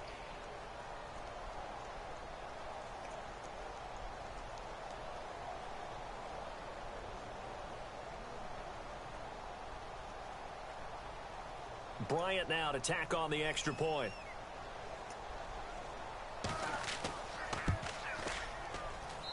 And that'll push the lead up to 29 now. A heck of a play there defensively, getting the interception, navigating his way into the end zone for the touchdown.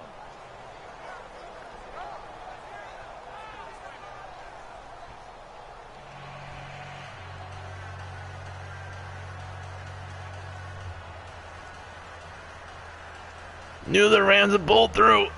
That's exactly the game plan. Now time for the kickoff return flip screen.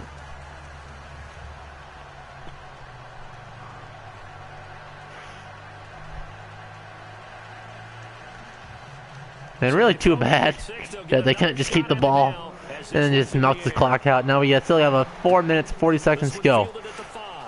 And everybody stay tuned, as this isn't over. After this game, we'll be seeing a Vikings versus Falcons game. I'll be playing that one, so it'll be a little more entertaining. And since Bryce the Beast knows I'm the #2 Madden player of all time, since he's obviously #1, because he obviously beat me every single time we play. Yeah, I should still stay tuned, because I'm the absolute best entertainer when it comes to Madden.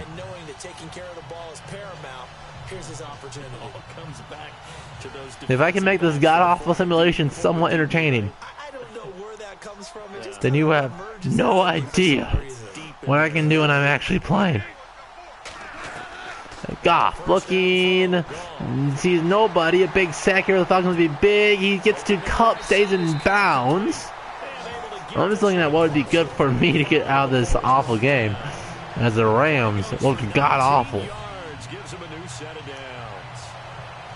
And just a small glimpse there as to why they like this rookie so much. And that's why they lit up a little bit in our meetings with the coaching staff. Yeah, when we talked about it, they did. Well, nice little escapability for Goff. This guy's running every route well in the route tree and getting better at it all the time.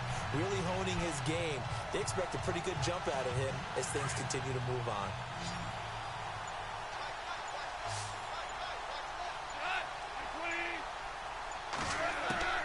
Goff throws it short. He's got Woods, a little slant that's gonna keep him in. That's gonna keep the down markers going. And yes, home is where the heart is. And for Robert Woods, it's Los Angeles. He played college football at USC right here in this stadium. Man, probably feels comfortable out there. He was an All-American as a Trojan in 2011. Yeah, really trained to be an NFL player. I mean, he watched a lot of NFL cut-ups and tapes of wide receivers while he was in college before joining them on this stage.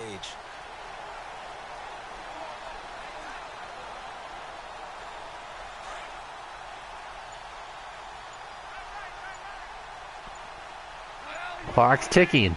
Under almost 3 minutes left. Goff looking. 3-step drop. Can't find anybody. Throws underneath to Gurley. And he's going to stay in bounds there. This is an example of how poor the Falcons have been in this game. It's an absolute big mistake there. The exact same thing themselves, but they're also looking forward now, because now these plays are really for next week, trying to get some momentum going.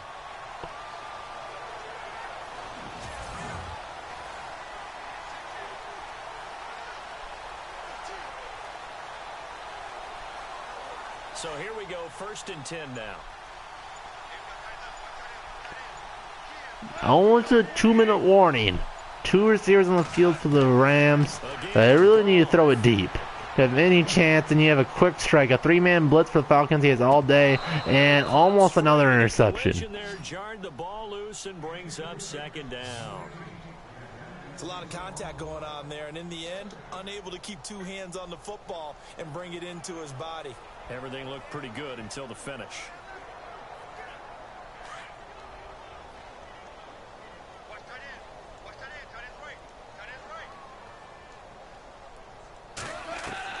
Goff. Looking. Should be the last play until 2 minutes. A strike to Tavon Austin. This will bring us to the 2-minute warning in style. The first reception for Tavon Austin. And it's electric. Brings the Rams within the 5-yard line. Looks to be too little too late for LA. So it's Rams football here as we get you reset. They've got it 1st and goal as they look to punch in a late score.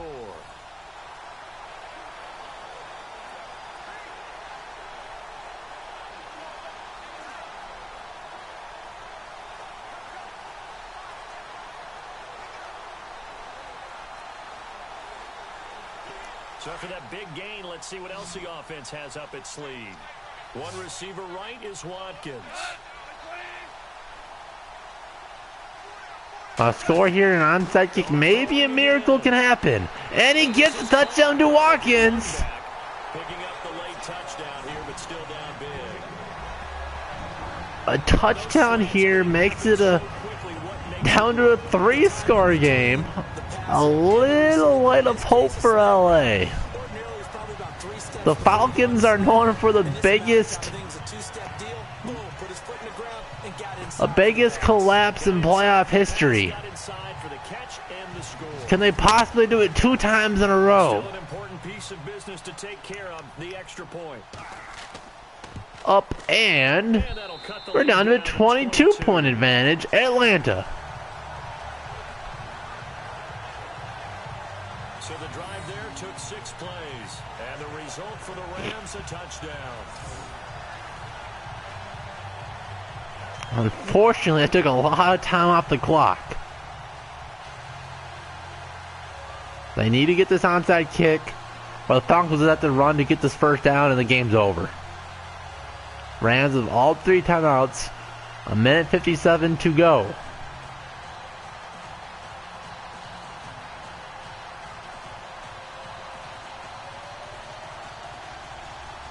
An onside kick recovery, and it could get a little bit interesting. Still be extremely improbable. So still let's see what they can do. work left to do, but here comes the onside kick.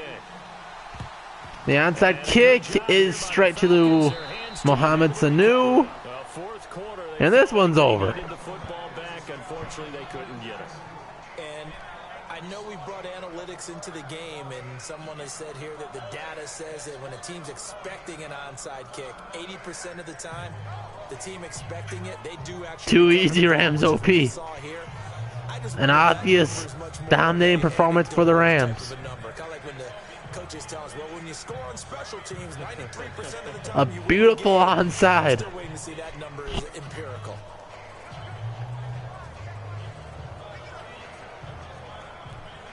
And the perfect strategy. A very low hop straight into the Falcons.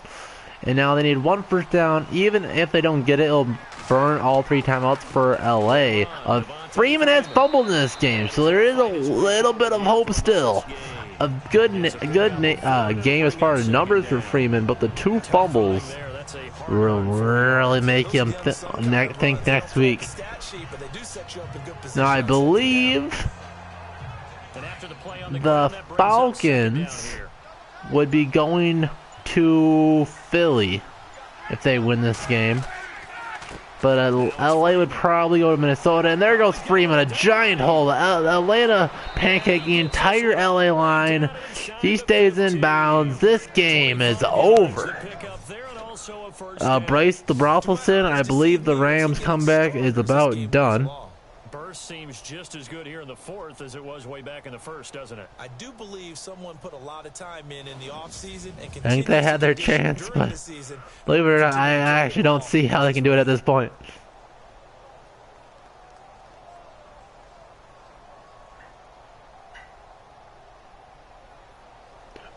Whoa, who's that? No, it can't be. 2016 Matthew Stafford comeback king comes out of nowhere to play for Goff. This is all but over. The Rams have this in the bag. Okay. And it's Stone Cold Steve Austin, Freeman, be taken down. I don't know why he just didn't take a knee there. 20 seconds. That's a good play by the guys on The Matt Stafford Ogletree combo is the only thing that can give the Rams hope. 10 seconds left. Only down by 22. Think about going to the air instead of maybe staying with the ground game. 3 seconds left. 2, 1. A glitch in the Matrix. The 2016 Stafford to Ogletree combo didn't come through. The world is ending. Fun getting dirty out there. They love the slop. Did you trust the forecast ahead of time? Are you one of those guys that's skeptical about it, or did you trust it? But when I saw just I need to hurry this up because I need to get to dinner. They forgot to put him in. A grave mistake. No, coach never messes up. He knows all the best plays.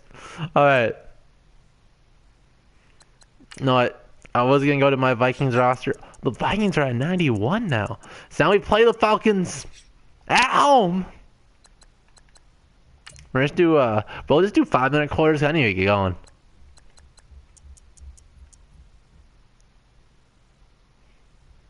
And let's go. We play the winner. We play the winner. So let's go. I haven't played god-awful Madden in the longest time. So hopefully this gets done in time. I believe I have dinner until 7, so I should be fine.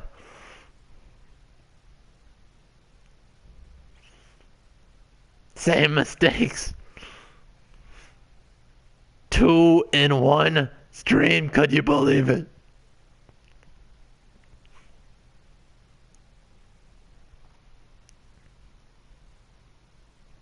Are they gonna... It's 7:04. No! I've missed. They go by Ohio's time this whole time. It's the correct time zone. Alright, we're home. Let's go. So for anybody missing, anybody tuning in at this point, you missed a complete and utter blowout for Atlanta. That game, it'll be up in the channel. You guys can watch it later if I remember, and if I have editing software, if I have a laptop that has editing on it. I might cut this up into highlights. I might just do a highlight for all the videos at once and make it an all video. But here we go. Now a first down throw. Keenum. And Treadwell dropped it. Who would have guessed? You see your boy Kevin? Time to feature the offensive starters and to give some love to the tight end. I wonder how healthy the Vikings will be. Already battled a few injuries, but he's back and better than ever. Has added a little yoga to his regimen in order. I do love my boy Kevin. That makes it that much harder for the defenders to catch him. I love when you do the sprint button and they instantly fall over. My favorite new mechanic in this game. They'll have a 3rd and 8 forthcoming. Probably my boy Best Buy will be fixing up my laptop. But I don't know yet. I was gonna take it to him Friday. I should give myself a little more time to change the play, but let's stick with what I have. That's wide open. Don't drop it, Treadwell. You're the best. Treadwell never messes up everything. All right. Nice. Gotta get a little groove going. You know what I'm saying? Been a while since I played. I have a giant gaping hole here. My boy Anna Freiberg's vagina is wide open.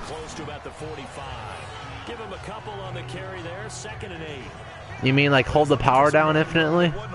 That's how like. I think he was lucky to get a couple yards out of it. So those defenders, they were rallying to the football pretty quickly. I don't know what a factory reset is. Oh, there's a big hole. Another Anna Freiberg gaping vagina. Because what happens when I turn it on, it's just a black screen. You and I both know that you don't really truly replace Adrian Peterson, but Latavius Murray's a really good back. He has an error code, So I was gonna see if Best Buy could do something quick, because apparently Mitch saw a tutorial, and if you had like the Windows 10 disk, it wouldn't be a pretty simple fix, according to my boy YouTube feller. And here comes play number 6 on this drive. But I can get to the screen where you get like the login option things, or the startup options, and that's where I can get an error code. Otherwise, if I log in, it's just a blank screen. This is how offensive coordinators earn their money. He thought he was ahead of the curve after first down. Got 7 yards first down play, but then you get stuffed there on second down. All right, blitzing over there. I think we're good over here. I think we're good over here at all. Oh, why did we have McKinnon in the game? Man, you can't kick a 53-yard field goal in Madden. So. Right to the teeth of the defense on third down, but looked like those teeth were pretty sharp. All right, so let's get into the first quarter already. Absolutely none of it stuffed him for a loss. Yeah, couldn't get any leverage up front and move people aside in order to run the ball. And they've got a decision to make here on 4th down. All right, we're gonna go in weak ISO. Drive the offense staying out there. They're gonna go for it on 4th. I have a giant hole over here, so it should be open. It should be open. It's open. They got it. Easy. 0 deaths. It's a gain of 5. And on 4th down, they're able to convert and move the sticks. Ooh, that's taking a real chance on the opening drive of the ball game. I get wanting to be aggressive, but you don't want to leave your defense. So what would that all delete if I did a factory reboot? How am I already at 0 seconds? I really need to get, should get myself a little more than 0 seconds before the play started. So that'll back them up 5.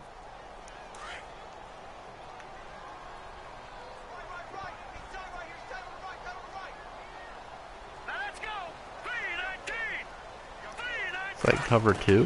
They'll try the air now with Keenum. He's going to find his running back. It's complete.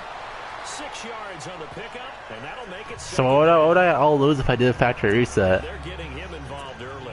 You feel like they saw something. Man, I'm gonna have the ball for the whole. I'm gonna have the ball for the whole first half. Because he's had a good week of practice or something in that area, but they want him involved, just as you said. So I would pretty much have to reinstall everything I want. They must like the matchups they're getting. Just a couple there on the second down run. Now they're staring at. What's up, Jacob? How you doing? You missed the Falcons game. I'm playing the winner of these games. Oh no, it was a bad decision. Really bad decision. So, oh, let's kick a field goal. Heard that one wrong. This whole week I'll do all the wild card games, and I'll have the Vikings play the winner. I don't know if I'll do the AFC ones. I'll do the NFC ones for sure though. I might do the AFC ones, and it'll be like a Super Bowl thing. Like, oh, what if this team goes to Super Bowl and plays the Vikings? Yeah, I think that's probably how I'll do it.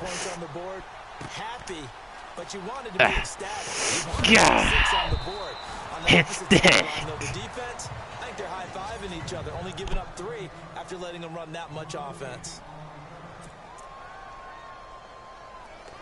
Yeah, so I'll take my laptop to Best Buy on Friday and see what they'll do first. And if they're like, oh, it'll be like $200 to do it, I'll try it that. So if it's have to reinstall everything or buy a new laptop, I'd rather just reinstall everything. But yeah, Jacob, so I'm just doing I did a 10-minute sim of the Falcons versus the Rams. The Falcons absolutely blew them out. Yeah, that's what I think too. And I think the Saints, I think we could beat them because we beat them early in the year. But the PTSD that I'll get from that, it's going to be kind of scary. So hope for the best, but they'll have 2 remaining as we step aside here in this second quarter. Yeah, I know that's not mine. This isn't actually. Yeah, today's Tuesday, so I guess it is my normal stream day. But definitely not my normal stream time, and overthrew him.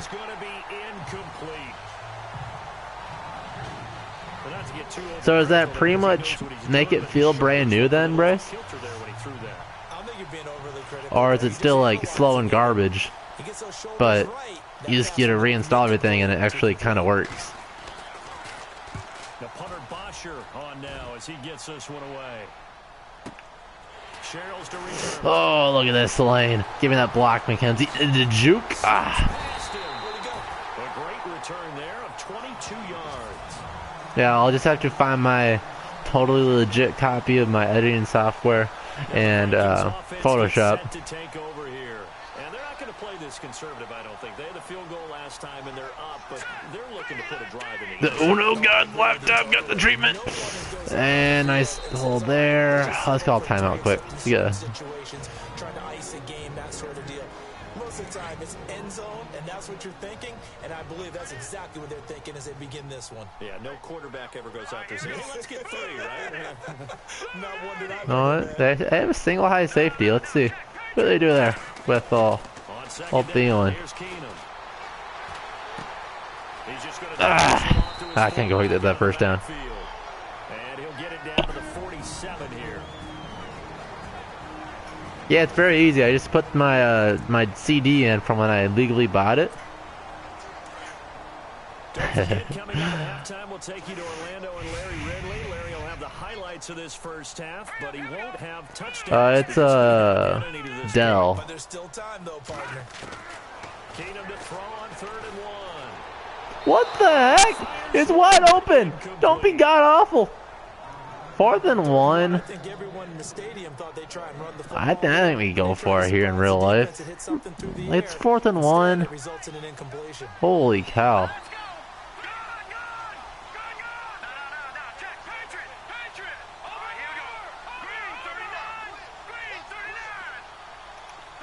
We need to.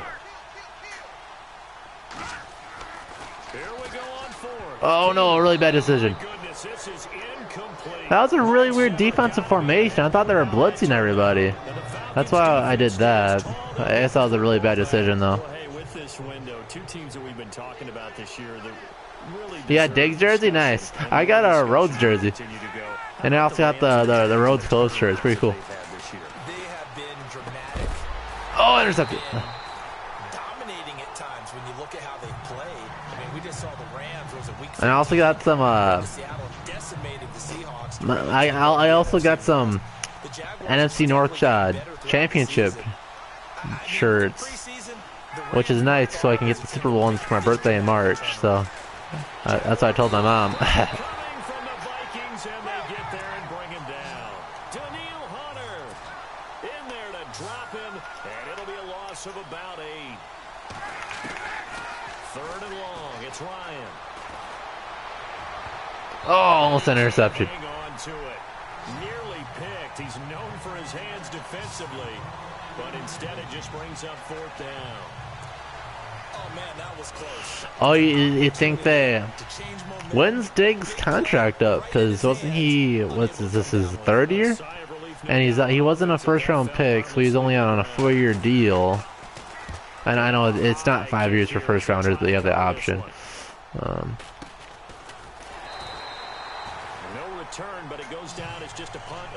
But I don't know, we'll see. We have a lot of cap space, and I think that'll go to a lot of our current guys.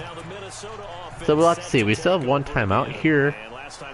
So I think I have a decent chance to score still. The safeties aren't very deep. And they're giving me a chance to throw it to Diggs. Pass interference is perfect. Well, yeah, I'd obviously do it to him. You do it over Best Buy? Busted his defense very much, and I think that's how he's going to play this game. Go for it. Be aggressive. I wasn't gonna like give it to him right away. I was just gonna see what they'd say, and if it's like an easy thing that they can fix in like 10 minutes or whatever. Even if I'd have to pay him like, you know, like $20 for it. I don't know. If there's a free option or extremely cheap, like under $10 or so. On 1st and 10, Keenum. There he goes inside the 30. Over the middle. I'll just do that.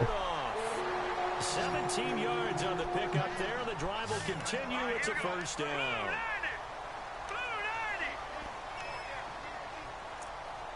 Man, all these plays suck.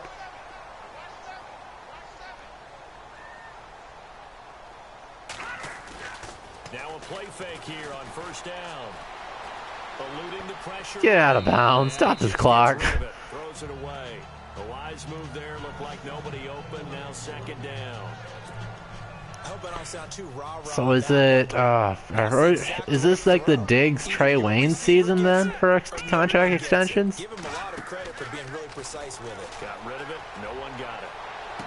Oh, Thielen catches that 10 out of 10 times. Get out of here. Brandon, it looked like he had his hands on it for a moment, but let's face it, that was going to be a tough catch all the way because of the presence of the defense right there as he was trying to haul it in. Yeah, nice job to force the incompletion. Let's go. Throwing on third down, Keenum. Another pass interference on Diggs. Let's go. Coming on third down. Come on, Deion Jones.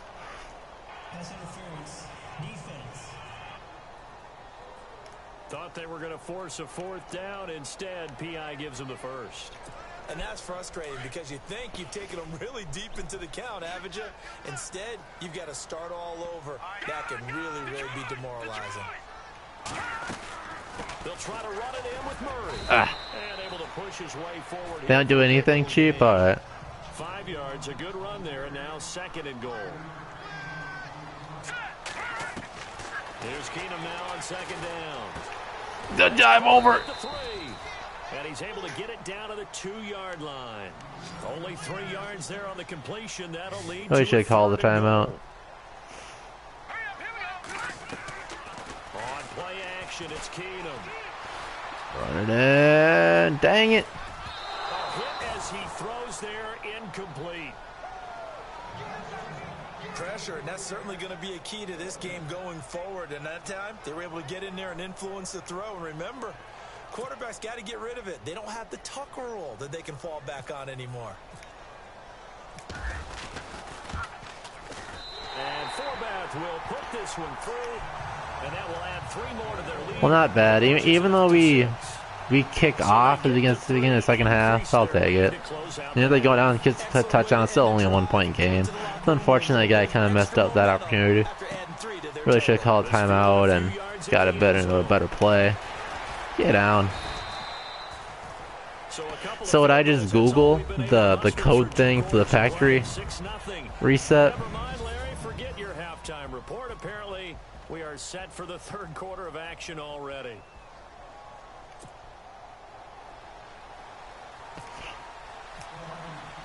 So both teams have their marching orders, and we'll get going again here in quarter number 3. This fielded a few yards into the end zone. And a nice return sets him up pretty good here at the 30-yard line. Oh, yeah.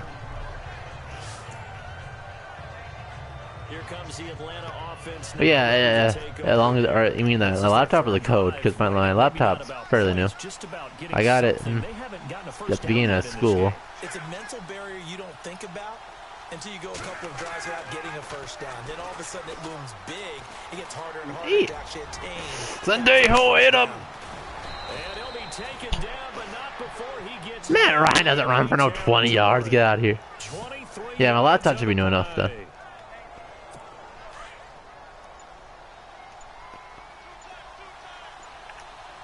So Jacob, are you worried about coaches leaving? This is Freeman. And they will stop him after a fairly. So we saw what the Falcons did lost when they lost like what? They're both their coordinators. I'd say they've got to find a way to get him going. He's such a big part of their offense. I wonder if they might throw it a little and come back to the run. Anything, because you're right. He's pretty much been completely neutralized. Stuffed. He's got Freeman here. It's complete. And a big tackle there as the defender runs right through it at the 46. 3rd and 9. They have not been able to beat our man coverage all day. Or maybe he shouldn't have caught it. I think we were seeing it at the same time, weren't we? Maybe you let that one go, right? Because you can see the lost yardage about to develop. But that goes against every instinct of a receiver. They're talking nope. Oh, it's close, but not quite. Nah, get out of here. Would they go for it? About offense is what you call hidden yards. I'll be safe. What's up, Jacob? How worried about about the Vikes losing? They create a play, run after coaches. They did a really nice job there of limiting that and keeping him from a first down. Yeah, stopped him in his tracks. And that is no good. And this score will stay right where it is. Yeah, I think your offensive coordinator is probably almost for sure gone. Everything looked okay. He just never got the ball on target. Which is unfortunate, unless he's really nice. So the missed 56-yarder, and now the flip side. Good starting field position at the 46 near midfield. And on the outside, they're playing press coverage. Off play action. Keenum. Throw it! I hit Diggs deep. Down he goes. Yeah, the Bengals are pretty stupid. They also let some guy named Mike Zimmer go a few years ago. I don't know if you've heard of him. Defensive end gets in there that time. They were in a 4-3. What's the responsibility of the ends versus the tackles there, Charles? Well, most of the time when you talk about the ends, they're your pass rushers. They're the guys that you turn loose to try to get to the God, I forget that I have like no time to snap the ball. Usually more of the run stuffing variety. But the way this game is advanced, you're wanting a little bit of everything. Yeah, it's probably like what, like 90% chance that Shermer's gone. God, that's so stupid. I really need to change that up when I'm playing. Like 90% chance Shermer's gone and like pretty much 50-50 for Edwards. It really depends. They covered up the gut. I really should have ran the other way because my running back is running right there. And like 50-50 for Edwards, pretty much depending on how much he is responsible for our defense.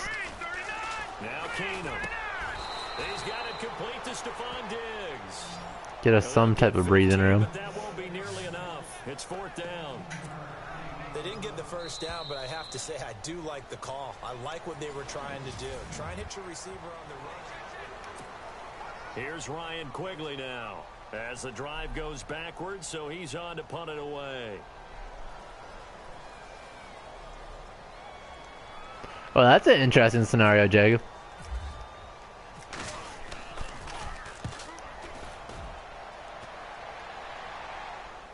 Give me a good bounce, a beautiful punt, the best punt of all time.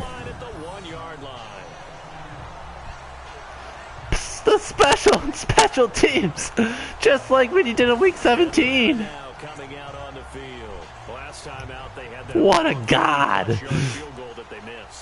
And I'm sure on their sideline they're thinking to themselves, okay, do we still want to try one if we're in that position again? And I would dare say that the answer would be yes. They're going to have a lot of confidence in their kicker. Oh, no. Give it to me. Get out of here. Yeah, I think Zimmer will play it unless his eyes get very worse. Holy cow. Where's my blockers? Juke. Unless his eyes get worse and he's like pretty much legit blind, that's the only scenario. Like doctor's like, hey, I know you love this thing, but you just did what you wanted to do. Let's get out of here. But man, these playoffs are gonna be so nervous for me. I know I kind of said it before you were here, but I want to do like a playoff power ranking video, but it's like a spoiler. I would have it. Number 1 would be the Patriots. Number 2 would be the Vikings. Can we just? I see no high safety, so I really just want to throw it deep. Another pass interference. The best coach in Vikings history? You know, you could really make that case. I don't know, it depends on what your metric is. Like, what do you say, like, consistently getting to the Super Bowl is more important than winning it once? But his overall record's gotta be up there? I don't know, it's a different league too, so you just have to think about that.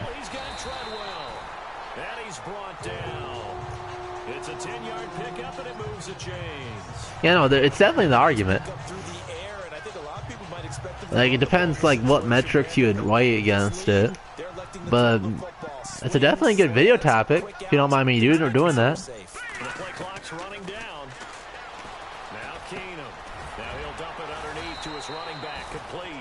It's another 10 yards on that one and another first down. And they're going to speed things up here. Here we go.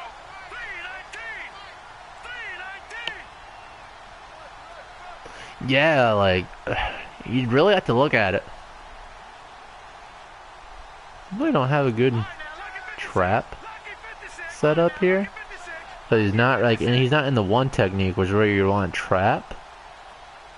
But could end up being very good if we just get the guys on the linebacker. Let's see. We got him. We got him. Yeah, that's kind of what I think. Did I get face mask? Did I get an extra 15 yards on that god awful face mask? This one's going to be a face mask. Man, the Falcons. All kinds of undisciplined. Officials so cognizant of that call nowadays, but that one looked pretty easy. Yeah, you're right. They took out of their hands, having to wonder whether it's a foul. The David Morgan fade? What? That's what coach is calling for? Keenum on first down. Ah. Forced out to his left. Oh, the Keenum touchdown! Oh yeah, Jacob. If the coaches say that Bradford is 100%, what do you do with the quarterback?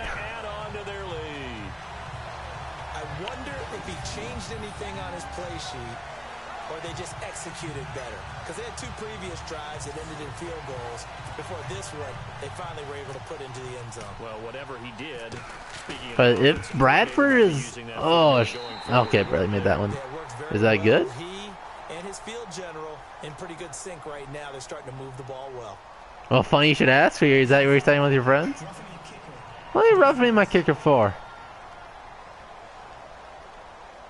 Charles, did I just hear that right? They declined the personal foul. 3 yards, they just declined them. And I have to think that the official is thinking to himself, did I just hear that correctly, that you declined that one? All I can think of is that someone on the field got confused. Oh, with the penalty giving me more yards for the kickoff. And the decision to bring it out will cost him about 5 yards as he'll get this only back to the 20. Because I think we can win with either of them. And since, like you said, you've been saying, that Keenum's been kind of underperforming the last couple weeks. He's been kind of doing his thing, but that's the fumble. And he's going to be taken down here with a penalty flag on the field. Yeah, but like, how much of a chain do you have on Keenum? That's like another question. That's like part B, right? That hold coming from the left side of the line. Hands got caught in the cookie jar on that one, and the flag came out. Penalty against him.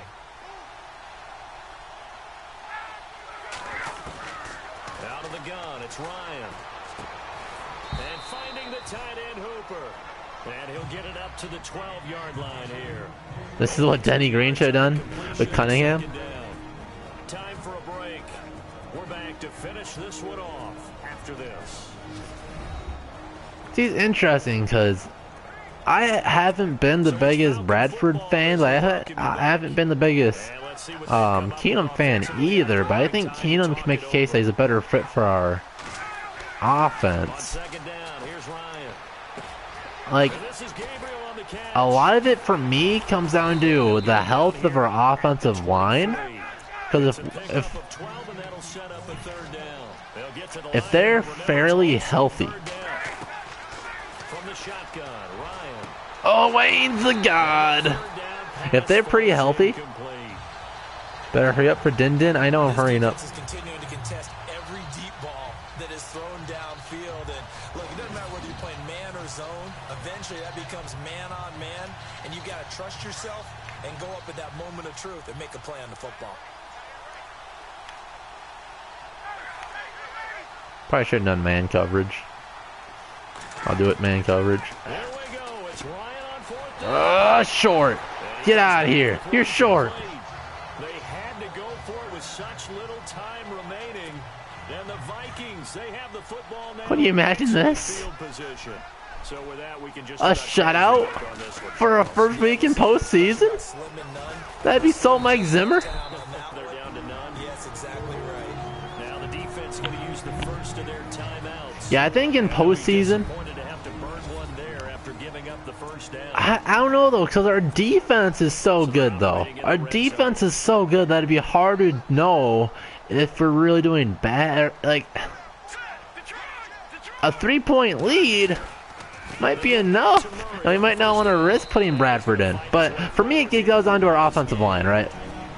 Because Keenum is the guy for our offensive line. If we're missing like a starter or two, or let's just say 2 starters, 2 or more starters, Keenum's a guy regardless. But if we have a fully healthy offensive line, 1 pick for Keenum when he's out. That's what I do. If you are having anything below average, you're out of here. You better be dang perfect, Keenum, or you're out of here. Love what he did in the regular season case, but we're planning to win this thing, you know? They'll be disappointed to have to burn one there after giving up the first down. Let's go. Green 39. Green 39. So you pretty much want like a Pro Bowl, but only NFC North team. Only a yard on the pickup there. 2nd and goal. Able to stay in bounds, and the clock keeps rolling. This defense right now backed up in the red zone. Another touchdown, it's over. They've got to stand tall quickly. Because you're talking like an NFC North team, you're looking at pretty much the Vikings defense. Pretty much the Vikings defense. Maybe like Clinton Dix is the other safety. Darius Slay is probably the number 2 corner.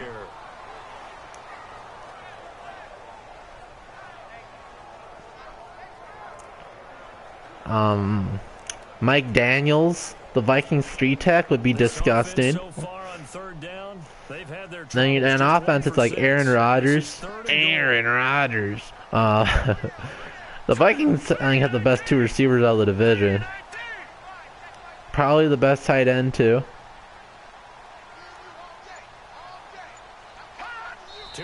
Fortunately, we have Riley Reef at left tackle instead of whoever the awful rookie the Lions got to replace Riley Reef at the top 5 left tackle in the league.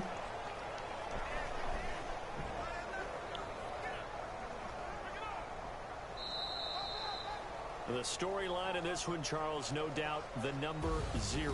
Zilch, nada.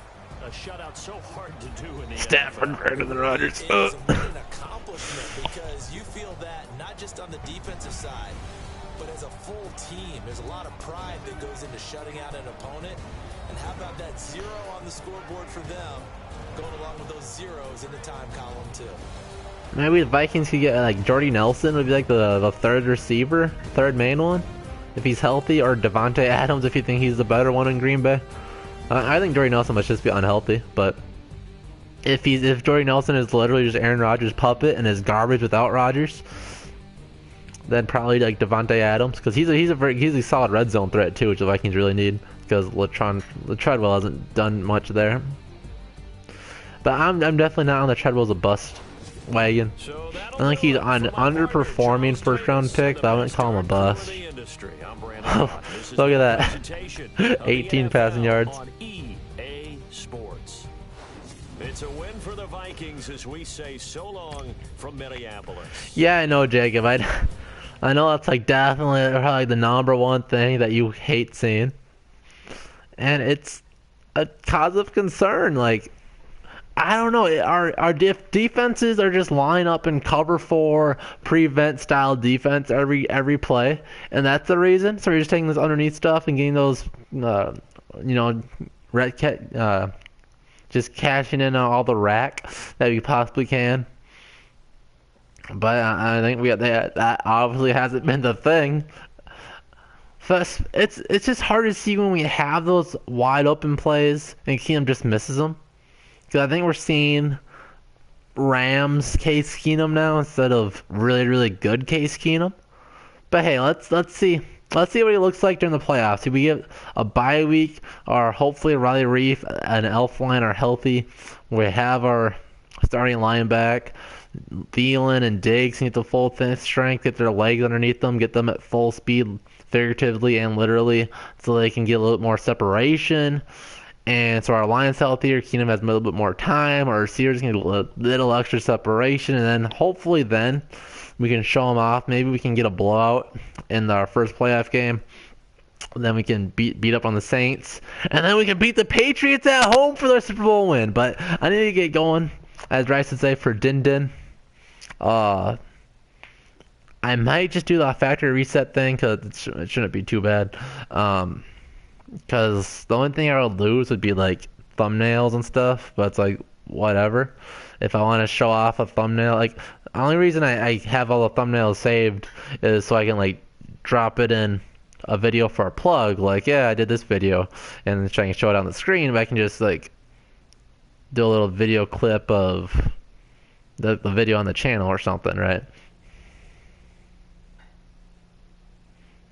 Yeah, I think he did an admirable job against the Bears. Because people say that, oh, we should have blown out the Bears, they're such a god-awful team. This is a scenario kind of like the Browns, where we beat the Browns by the largest margin than any other team, but people give us crap because we gave them a touchdown early in the game. And it's the Bears, a team that we've historically played pretty close against, has, like, low-key, one of the best defenses in the NFL. And we beat them by a decent amount. What, 23-10?